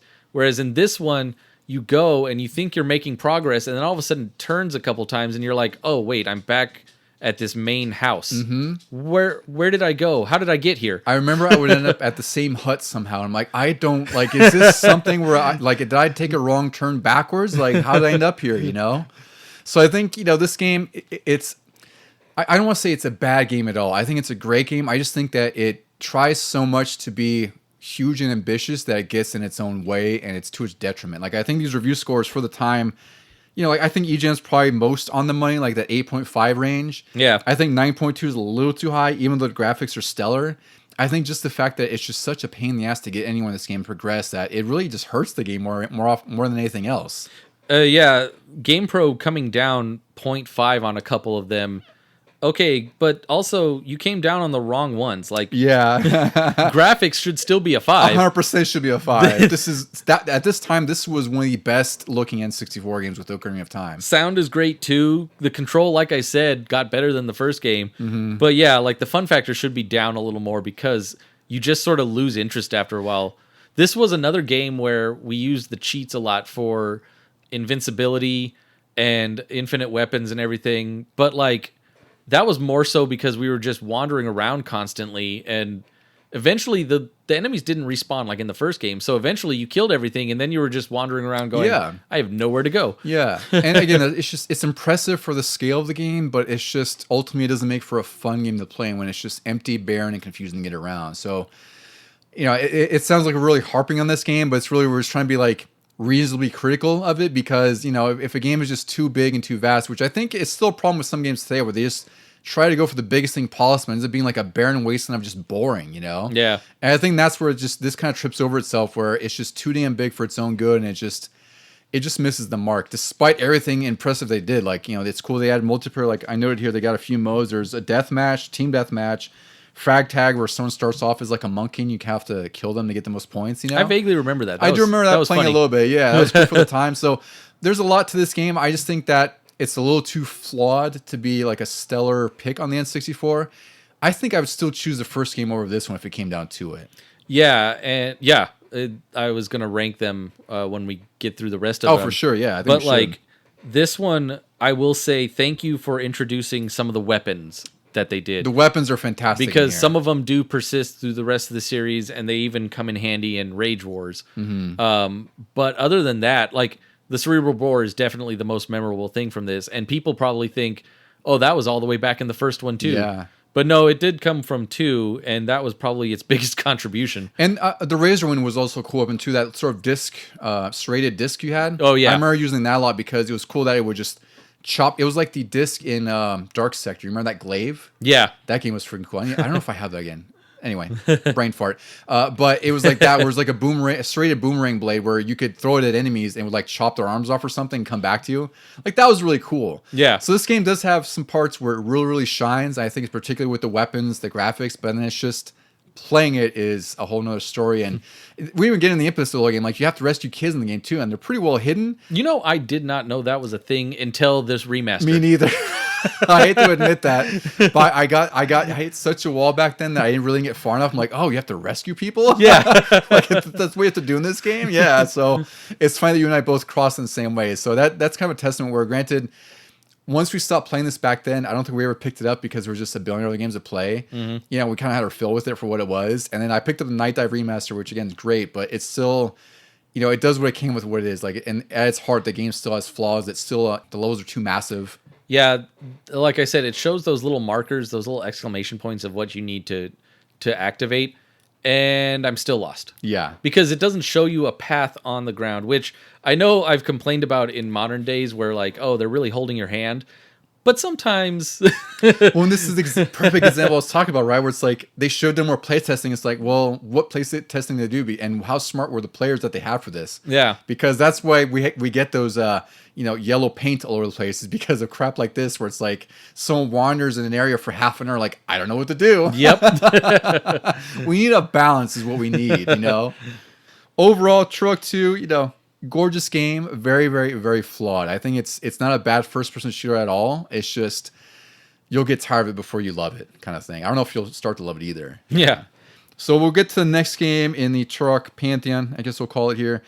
This is Turok Rage Wars, released November 23rd, 1999. This was developed by Acclaim Studios Austin, who was formerly Iguana. So eventually Acclaim bought Iguana and renamed them. So Iguana is just, they're Turok developer. A Game Boy Color version released the same day and was actually a top-down shooter with I think it was like 4 worlds in it with multiple levels. There was a pass-through system. It's just weird. a vastly different game. Yeah, it's actually like a story game. Whoa. And it's interesting because I don't know if I've really seen that for sale anywhere. I can't even recall. And there's also a Turok 2 Game Boy Color version, which we didn't touch on, but it's not related to the main game. And I actually just bought that today, so I'm curious to check that out myself on Game Boy. It'll probably be easier. It probably will be. I'll probably at least get through the first level. Yeah. Okay, that's a win. And the N64 version of Rage Wars was conceived before Turok 2 was even released. So the dev team seemed to have thought that they couldn't fit everything they wanted to in Turok 2, so they decided to make this whole sort of multiplayer spin-off its own thing, and it was actually planned with Turok 2, which, as a kid, I thought this was like a spin-off that they thought after the fact to kind of bridge between 2 and 3.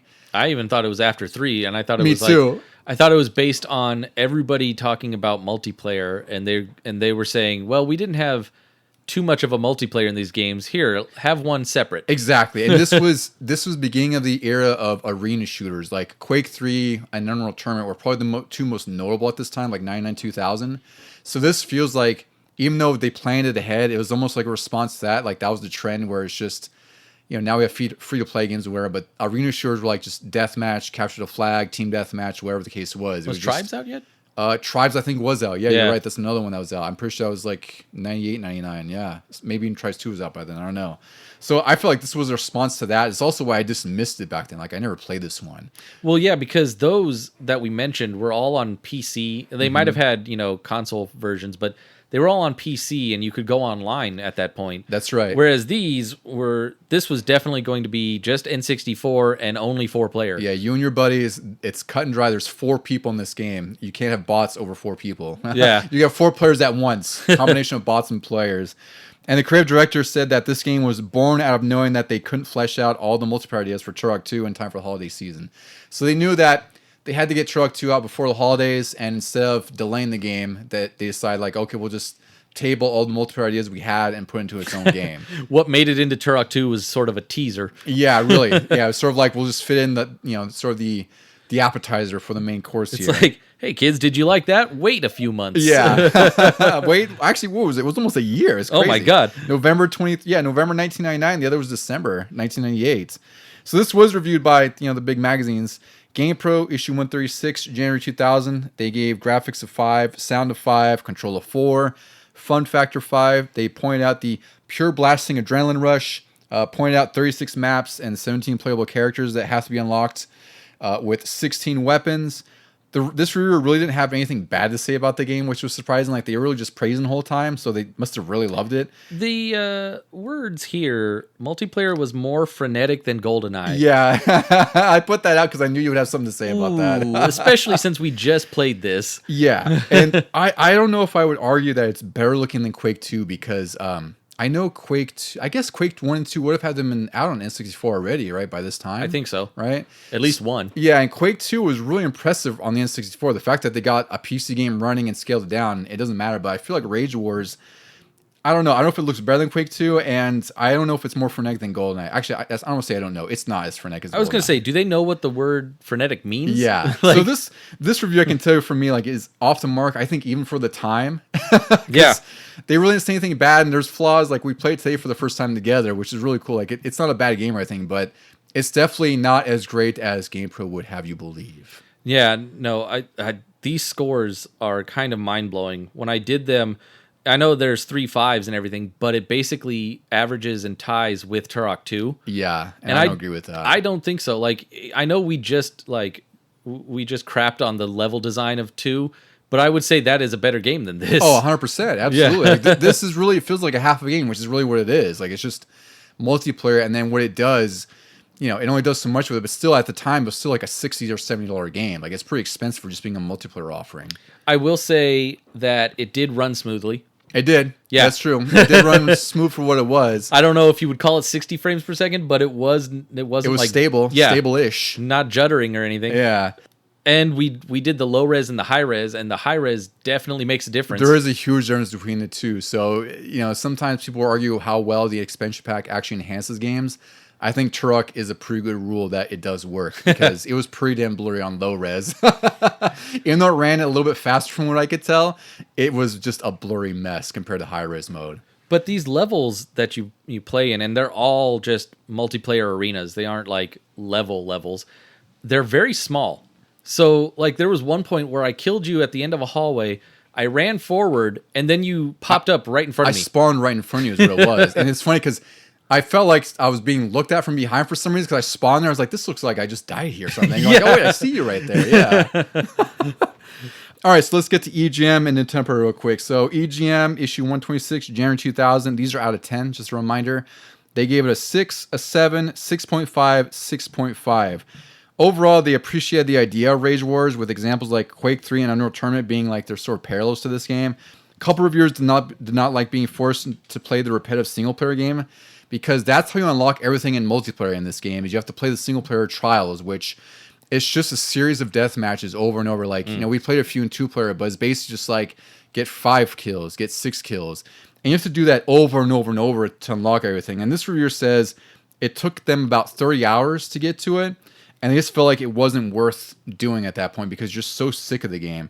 And really, they said that it just made the game far more annoying to play. And like, I could agree with that because if you're just playing those single player things that are not very exciting, it does get pretty freaking old. I've played a lot of Perfect Dark multiplayer, but solo because it involved bots.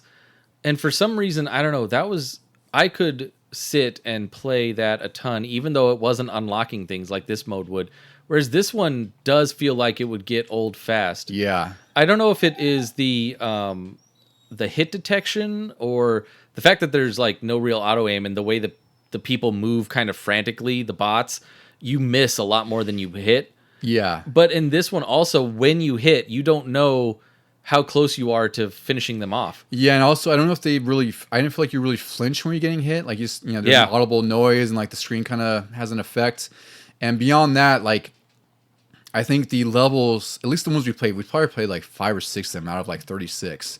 And there's not a whole lot of variety. Like we kind of chose random ones. Yeah. And they're all kind of these narrow corridors where, you're kind of running over each other. So I think that doesn't help it either. Very narrow. Like when we played Quake 2 months ago, like at least those were a little more wide open. Yeah. They were multi-layered, multi-leveled, so you could look up and down and try to like get the drop on somebody.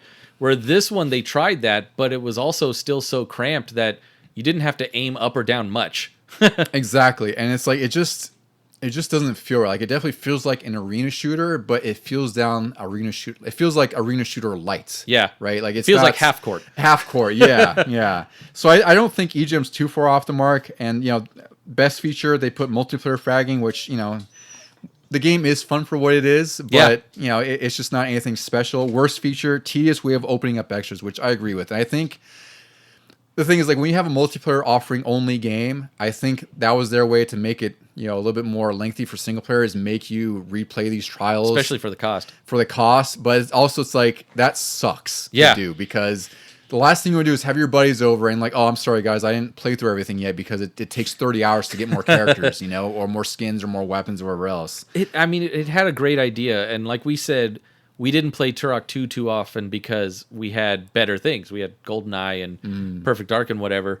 But this one did seem kind of fun because each player could customize their loadout. Yeah, I thought that was really cool. Like you can have a preset loadout of like 5 or 6 weapons, I think it is. Yeah. And you have they were very basic ammo things, There's 3 ammo types. There's like explosive, there's bullets, and energy. Yeah. And you could divvy up your weapons based on those, and the pickups are all, strewn about depending on the level. And so you would just have to pick up the ammo. You always have the guns on you, and as soon as you get the ammo, you can switch to it, which I feel like is kind of strategic if you have different loadouts than your friends. Mm-hmm. And if you could just unlock everything like pretty quickly, then I'm sure if one of us had this, we would have played it more often. Well, it's just crazy because I feel like you could have just, had all the multiplayer stuff unlocked, or have some easy way to do it, and then just make something different with the unlockables. Like maybe only restrict skins to single player, right? Like have all the characters and weapons unlocked from multiplayer on its own, and if you want like different skins or costumes, make that the unlockable for single player, because otherwise, like, make some of the levels unlockable. Something, because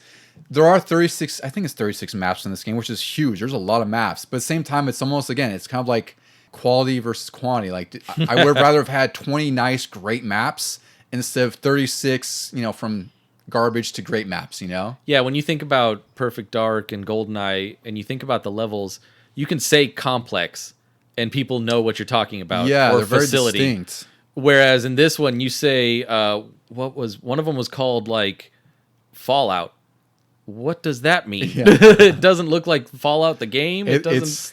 Is it supposed to be a shelter? Yeah, missile silo maybe? I don't know. It was gray. It was really weird. So I think this EGM review is probably the most reasonable with the Nintendo Power one, actually. So Nintendo Power, we'll get into that. Issue 127, November 1999. They were kind of on the same par as EGM. So overall, they gave it a 7. Graphics got a 7.6. Play control 7.2. Game design 6.4.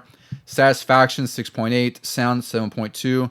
The graphics and control were strong, very similar to Turok 2, but they said one player mode may disappoint and didn't have too many negatives overall. They really just point out it's meant to be a multiplayer game with intelligent AI for single player, which I don't know about intelligent, because we saw one AI guy just swinging a hammer. I knew you were going to bring that up. Just out of nowhere. I was like, what is he doing? I think the other guy was near him, and maybe you didn't see him, but he was not hitting him. Yeah. So, I'd say Nintendo Power and EGM are probably on the money with the reviews. Like, this is definitely like a 6 or 7 out of 10. Even back then, like, I'm not saying like 2024 terms. I'm saying like in 1998 terms or 1999 terms, like 2000 too. 2000, really, yeah. Again, like, you always have to kind of frame the context of what was out at the time, and I don't have like a full list in my head or anything, but 99, 2000, you had Dreamcast out, PS1 was in full swing, PS2 was on its way in October 2000, so it was less than a year away. And you have like, like we talked about earlier, like there's Unreal Tournament, Quake 3, all of these really fast, frenetic PC shooters, and you have this reasonable efforts of a multiplayer game on N64 that is probably really fun with your friends, because, we did enjoy it for like the half hour, an hour we played, and we felt like we could have got some juice out of it back then. It's just, it's just a kind of a mediocre offering when, again, we could go back to Perfect Dark, which has multiplayer options, more so than Turok Rage Wars does. Yeah. I think, could we have up to 8 bots in there with 4 players, right? Yes. But if you had that amount, it would chug. Oh, yeah, it would go at 10 frames a second, but we enjoyed it anyway. But, else you had like customizable weapon sets. This just feels like, even though Perfect Dark was out at this time, right? 99? Or was that 2000? It was 2000. 2000. Okay, so later in the year. Yeah. So again, like, by the time Perfect Dark came out, like, this was already kind of mediocre as it was, and we got Perfect Dark. There would have been no reason for us to even try Rage Wars, which is totally why we dismissed it at the time. We just didn't care.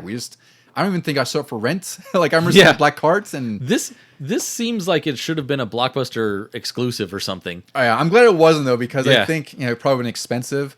One thing to note though is that there is a huge glitch in this game. Oh yeah. Before we kind of leave this game, I was going to say 3. we can't go without mentioning this. Yeah. So the single player game and there's a 2-player game that's they're just called trials, like we mentioned. It's just sort of a series of challenges across the maps.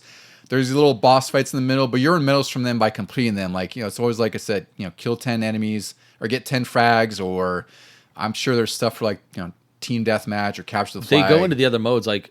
I think the one that this glitches out on involves the monkey. Yes, it's for frag tag, I think it's called, or creature tag, and this medal is impossible to get on the US version of the game, which like I mentioned, it's a black cartridge, which I love colored cartridges back then. Like it's always awesome. You have like a red one, yellow, whatever the case is, and this is a really cool looking cart. But there's a game breaking glitch of sorts where you cannot complete this medal because the player who is it in this creature mode. You earn points by killing them and killing the tagged person, and the team with the most points wins. The problem is like no matter if you beat the score threshold, you get a mission failed message no matter what. So there's no way to actually beat this trial in the standard black cart version. So what it claimed, instead of basically issuing like a massive recall or finding some other solution, they basically left it to players to say like, well, if you want this replaced, let us know and we'll replace it for you. So they sent out great cartridges which are out. And it's one of the more expensive N64 games. A cart loose goes for $580. God damn. Which is crazy. Because really the only difference is the fact that you can beat that trial. And the fact that you'll own like a great cart version of Rage Wars.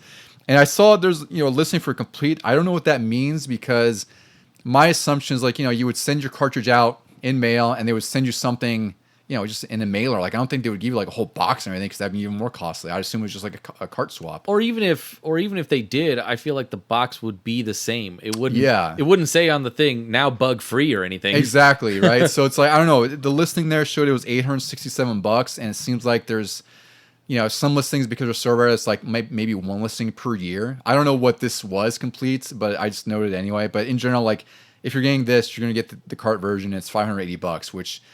Unless you're a completionist for the N64 library, like it's just not worth $580. No way. I was also thinking about that today. Where what if you had some people out there who got this and then just swapped the guts so that the black cart now has the bug free? I bet that's totally possible because you could totally do that. You just, it's not that hard to unscrew the sides and then do whatever you will with it. And I would hope that someone would do that where like.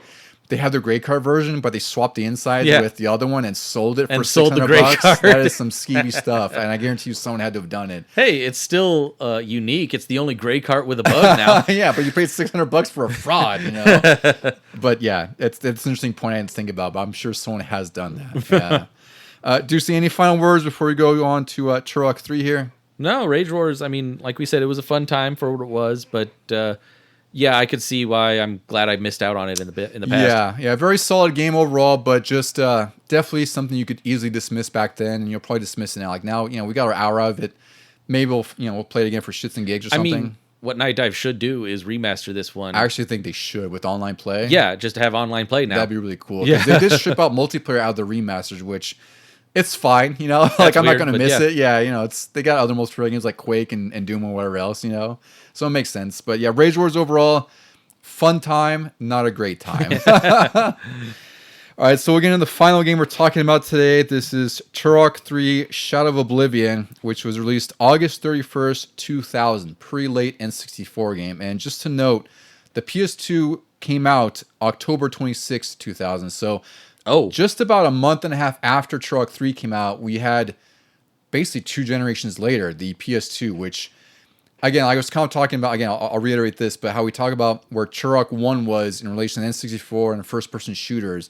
Now we're talking Turok 3 towards the end of 2000, like Dreamcast is out, PS2 is just about to come out, N64 is winding down because ultimately GameCube will be out in 2001, and N64 would have like, I don't know, 15, 20 releases in 2001, maybe a little less than that.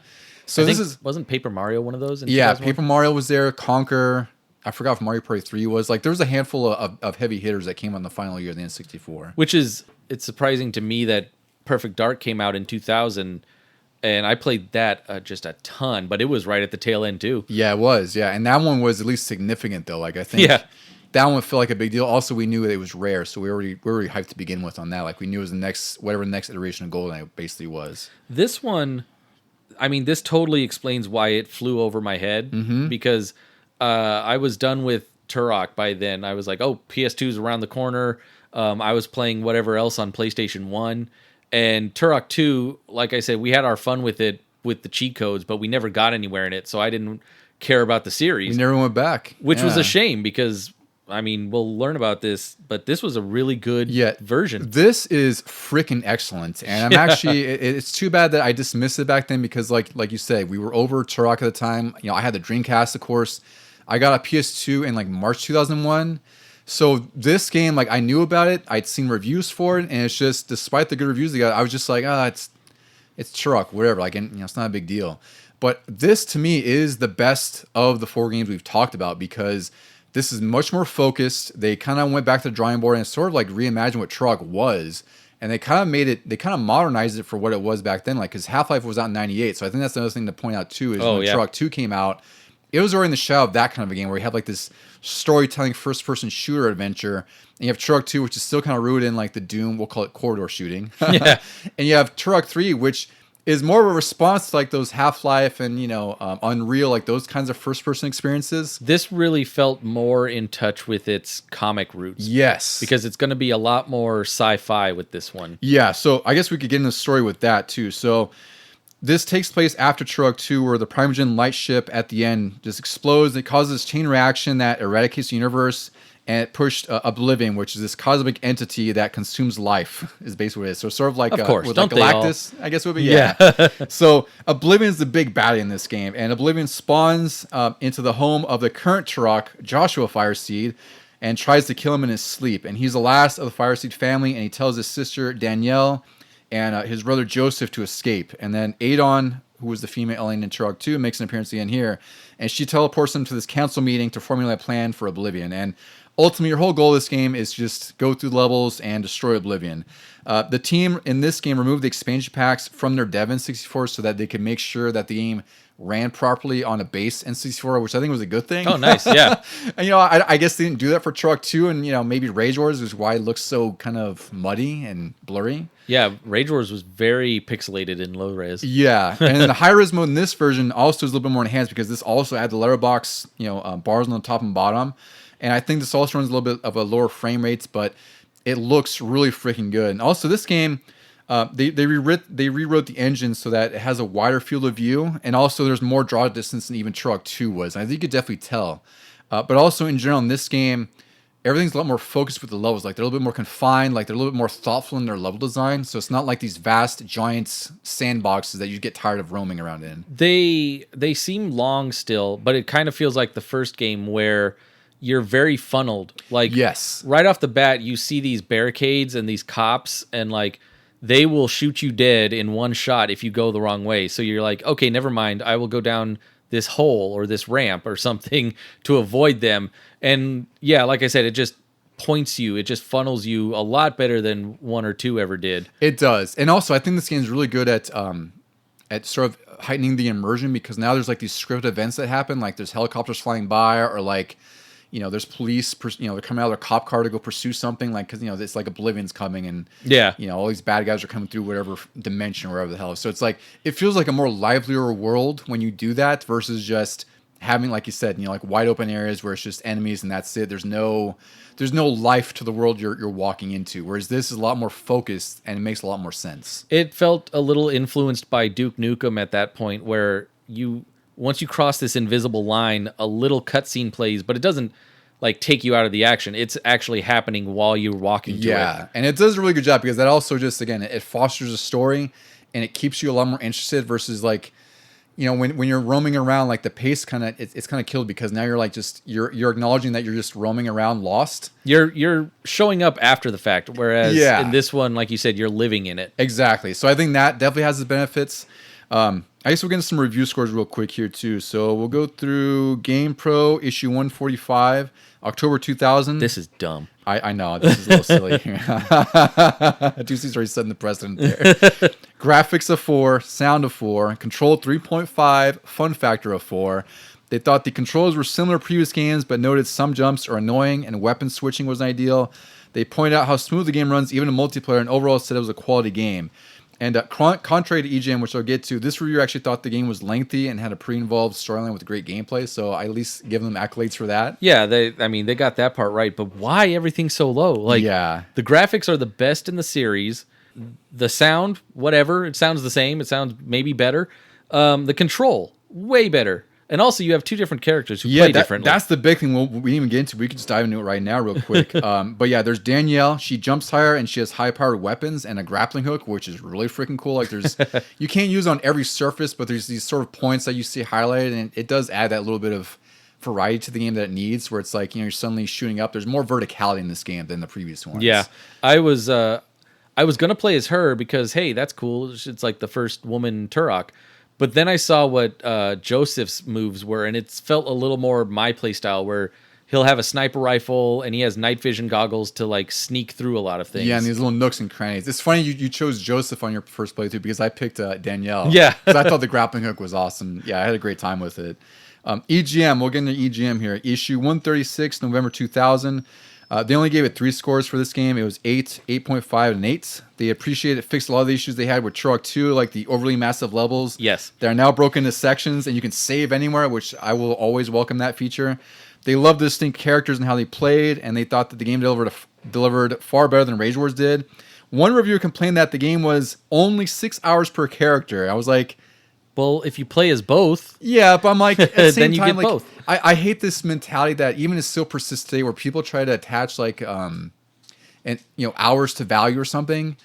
And for me, I'm more of like, if the game is solid at 6 hours, then that's fine, because there's a lot of games where they're too long, they overstay their welcome, and you're just tired of it by the end, like just kind of going through the motions. It's like, just, we should be praising developers. Are like, yeah, like this game isn't insanely long, but it's just lengthy enough where we focused on all the right parts.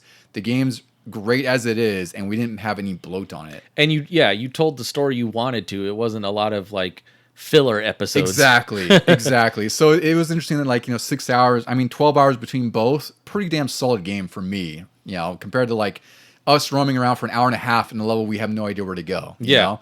That's the other side of the spectrum. Although, once again, I think it's tradition. I did get lost in the first level of Turok 3. You do get lost. Yeah. Yeah, it's not totally mitigated. It's not totally eliminated, I should say, but it is mitigated more than previous games. Like, I think this game does a much better job without making you confused going through the levels. I think it made sense.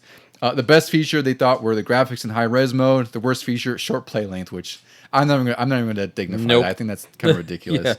Nintendo Power reviewed this issue 136, September 2000. Overall, it got an 8, graphics 8.2, play control 8.2, game design 8, satisfaction 7.8, sound 7.8. They thought it was a drop-dead looker of a game with detailed graphics and atmospheric environments. The manual aiming is a little too sensitive, but both players control really well. And they loved how big the game was, and the multiplayer was pretty nice from what they said. Like, they enjoyed it. There's an auto target though. Yeah, so I don't know where this came from, because I think when you do manual aim, it's just like GoldenEye, where it's really kind of sensitive, even on the Nightdive, but you don't really need it. Like, the auto aim's pretty generous in this game. Yeah, very generous. Like, I didn't even know there were enemies in certain parts until it would snap to it. Yeah, and I don't know if maybe Nightdive enhanced it for that, because honestly, I didn't play the N64 version at all. I don't own it, unfortunately. But I can't imagine it's that much different on that version either. I think for the most part the aiming's fine. It existed, but yeah, like the pistol. I was in this one area where there were people sniping down on you with rockets and bullets, and it's like right in the first level. You're in the city, and my pistol was like the Halo 1 pistol. Yeah, like I could be down on the street, it would snap to the guy, 2 shots, and he's done. Yeah, it's I think this game is much more balanced in that regard. Like, it's easier, but it's not so easy in the sense that like you just kind of bowl through it. Like, it's just, I think this is when they finally hit it right. Unfortunately, this was near the end of 2000. Like, I keep saying, like, Dreamcast was out, a lot of PC games were out. Like, I think this game it wasn't that it aged by the time it came out. I just think that there was so much going on in the gaming industry and the gaming world that a lot of people were kind of, becoming less favorable to the N64, and maybe a lot of people just didn't play this game. But it's a shame because it's really freaking good. I mean, it got an 8 overall, and Turok 2 is there with a 9.2. And I would put this above Turok 2, like, Yes, no question. very much so. Yeah. How far did you get? Because I ended up... So when the Nightdive remaster came out earlier in 2024, I played it, and I went right through. I was actually just hooked to this game the whole time. Because there's only 5 main levels. They're pretty reasonably lengthy, but not too long. And, there's boss fights. Like, it's just... This is like sort of the... Like I said, sort of the equivalent of Half-Life on... N64, granted it's scaled down and maybe not as immersive. With and characters Yeah, characters I think this is just a really freaking amazing first-person shooter for the system. I got to the start of the official second mission because there's a lot of parts to these missions. Yeah. But I finally got to the second one, which is I think they call it the military base, and literally the start because like right then I was like, oh, finally a save point and I'll go do what I have to do. But I wanted to say like.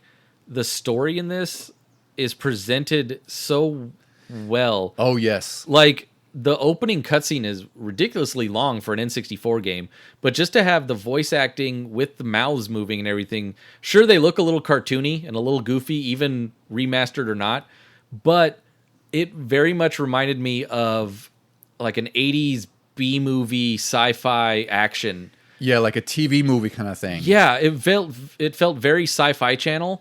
But, like, if that existed in the 80s, it even had one-liners. Like, when Joshua is fighting off the monsters in the house, and he's pretending to be asleep, and then he just snaps up and he goes, "You're too loud," and he just blasts them with one bullet. I was like, this is freaking... That could have been Arnold Schwarzenegger right there. That was...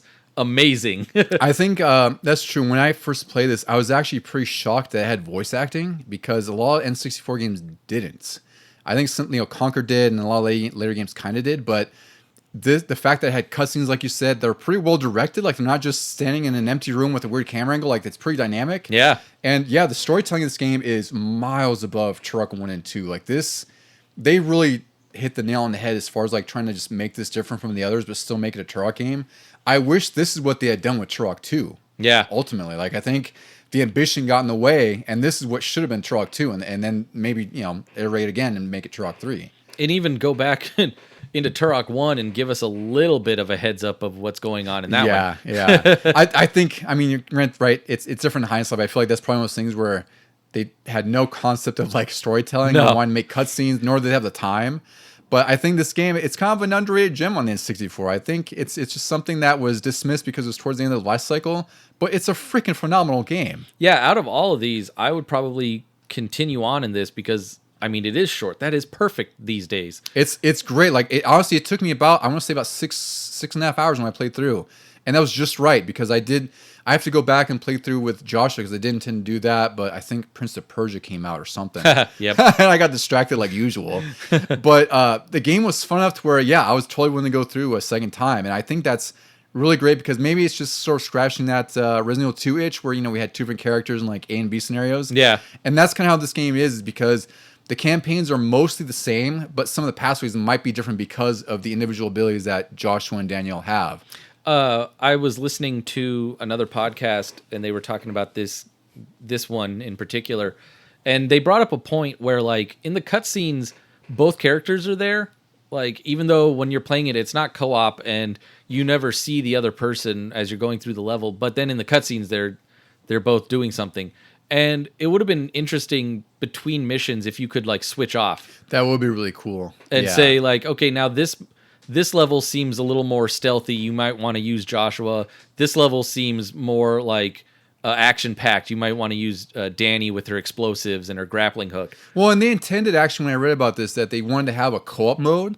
That makes sense. Exactly. And which kind of would make sense, too, with the cutscenes having them both. So maybe that was like something that they wanted to include, but just realized it wasn't going to work because they realized that there's just going to be too many technical issues with their different abilities, which makes sense because I'd imagine having to have two people go in two separate directions on N64, right? Because that would have killed it. Yeah, like if Danielle's going up with a grapple hook, probably vertical somewhere, Josh was going through like a crevice with his night vision goggles, like it probably would have, like you said, killed the N64. Like, I remember we played a lot of Duke Nukem 64 because back then there weren't too many co-op first-person games, or at least on consoles, and that was okay. That one worked, but like I said before, those were all like flat enemies and stuff, and very low res everything. Yeah. Whereas this was going to be fully 3D enemies and everything, and yeah, it probably they would have had to dial a lot back. Exactly. I think they would have scaled back, and I think they made the right choice. Like as awesome as co-op would have been on this game, for as much as I enjoy it, I'm glad they didn't, because it's just what they ended up with as far as like a single player game is really stellar for what it is. And I really think it's just underrated.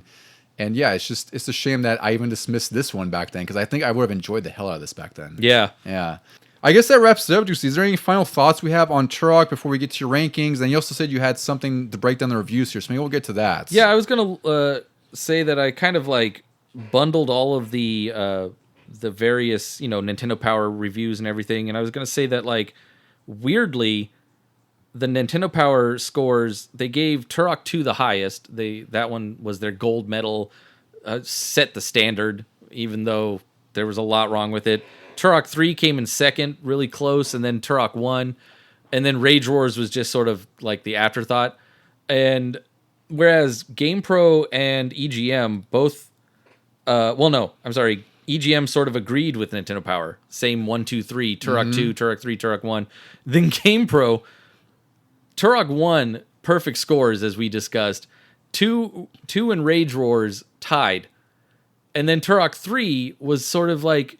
Why did they even make it? The reviews, I mean, sure, if it was out of 5, like they were still sort of high. 4 is good. Yeah. But like compared to the others in this series, it was like the redheaded stepchild. Like, well, and that's the thing, is I think it all matters with the context, like we talked about, right? Because, and we keep driving that point home, but it's like when you have Turok 1, like GamePro gave it perfect scores at the time, there really wasn't a whole lot much like it. But then by 2000, there was so much happening in the game industry between all the different consoles that were out, that I almost feel like they lowered the score, because one, it was the N64 was technically aging by then. There's a lot more competition around. So I think that affected the scores that they gave it. But it really sucks, because I would put, if it came down to it, I would give GamePro's perfect score to Turok 3. Yeah. like as far as, like a cohesive game and everything that they wanted to do, and, just the whole package, Turok 3 is the most well-rounded. Like, it has the best storytelling, the best cutscenes, the best gunplay. Like, it's easily the best of the games, and yet it's one that kind of reviewed in the middle of all things. And I guess it's just totally related to what was out at the time and what was close to it. On top of all that, I want to give like my own sort of ranking, and I say Turok 3 is now my number 1. Mm-hmm. Turok 1 is going to be number 2, because it's still really fun to play. Like I was telling you earlier, I'm actually close to the end for the first time in my life. There's just a ton of nostalgia for it, and I could go back and pick that one up and play it easier than most. Like Turok 3, I don't know if you could pick it up and play it so much because of the cutscenes, and the story. Whereas 1, you can jump in anywhere. Yeah, because you're just shooting everything that moves. Yeah, and then for third place, like I was gonna give it to Turok 2 until we played Rage Wars today, and I was like, this is actually more entertaining than Turok 2 solo. Yeah. Like, sure, you might need some friends to, suffer with you, but it's not suffering. It's a really good game. Yeah, I think I was curious if your list was going to be the same as mine, because mine, I would just switch the bottom ones, because Turok 3 is bar none the best out of the 4. Then Turok 1 for the same reasons you said. And the reason I would put Turok 2 above Rage Wars is only because Rage Wars, it's really, I don't want to call it half a game, but it's like less than Turok 2 is. For sure. Because you have to unlock everything. It's tedious to unlock it. And really, that's all it is. Like, it's just a series of death matches for single player or even 2-player. And you have a multiplayer mode that is fun for what we'll get out of it for sure. But at the same time, if it came down to it, you and I would still play Perfect Dark over it, and even GoldenEye, really, So I think that's the thing. It's like, it's not a bad game, but it's sort of in the context of the Turok games, that feels like the weakest. Because it feels like it should have been part of Turok 2. But at the same time, like, Turok 2 is its own complete package. Turok 2 is just an annoying as hell game to play most of the time, And I mean, that's why I'm putting Rage Wars up above it, because... which is also very fair. Like, I would say they're almost neck and neck. Like, yeah, like, it could be almost tied. But Rage Wars is another short burst game, pick up and play. It's also fair. And shoot it a lot. Whereas Turok 2, I was telling you last night, I was dozing off because I was so lost. Yeah. I needed to jump over to Black Ops 6 just to get the adrenaline boost again. Yeah. And get sort of a second wind of my night. What I should have looked up is how the sentiment online is for Turok 2 compared to Rage Wars even 3, because it does seem like Turok 2, it's, I think it's maybe middling these days, but I don't know if people point out the same flaws we do, because those flaws are pretty glaring. I think it just hurts the game too much. I think people have a lot more nostalgia for 2 solely on the weapons. Yeah. And what it introduced. I almost feel like it's a lot of the nostalgia too, because again, back then we played it, despite our issues with it, it did look gorgeous. We had some fun with multiplayer. It was fun for we got to play. It was just, we hit that wall like in the first freaking room. Yeah. Literally a wall.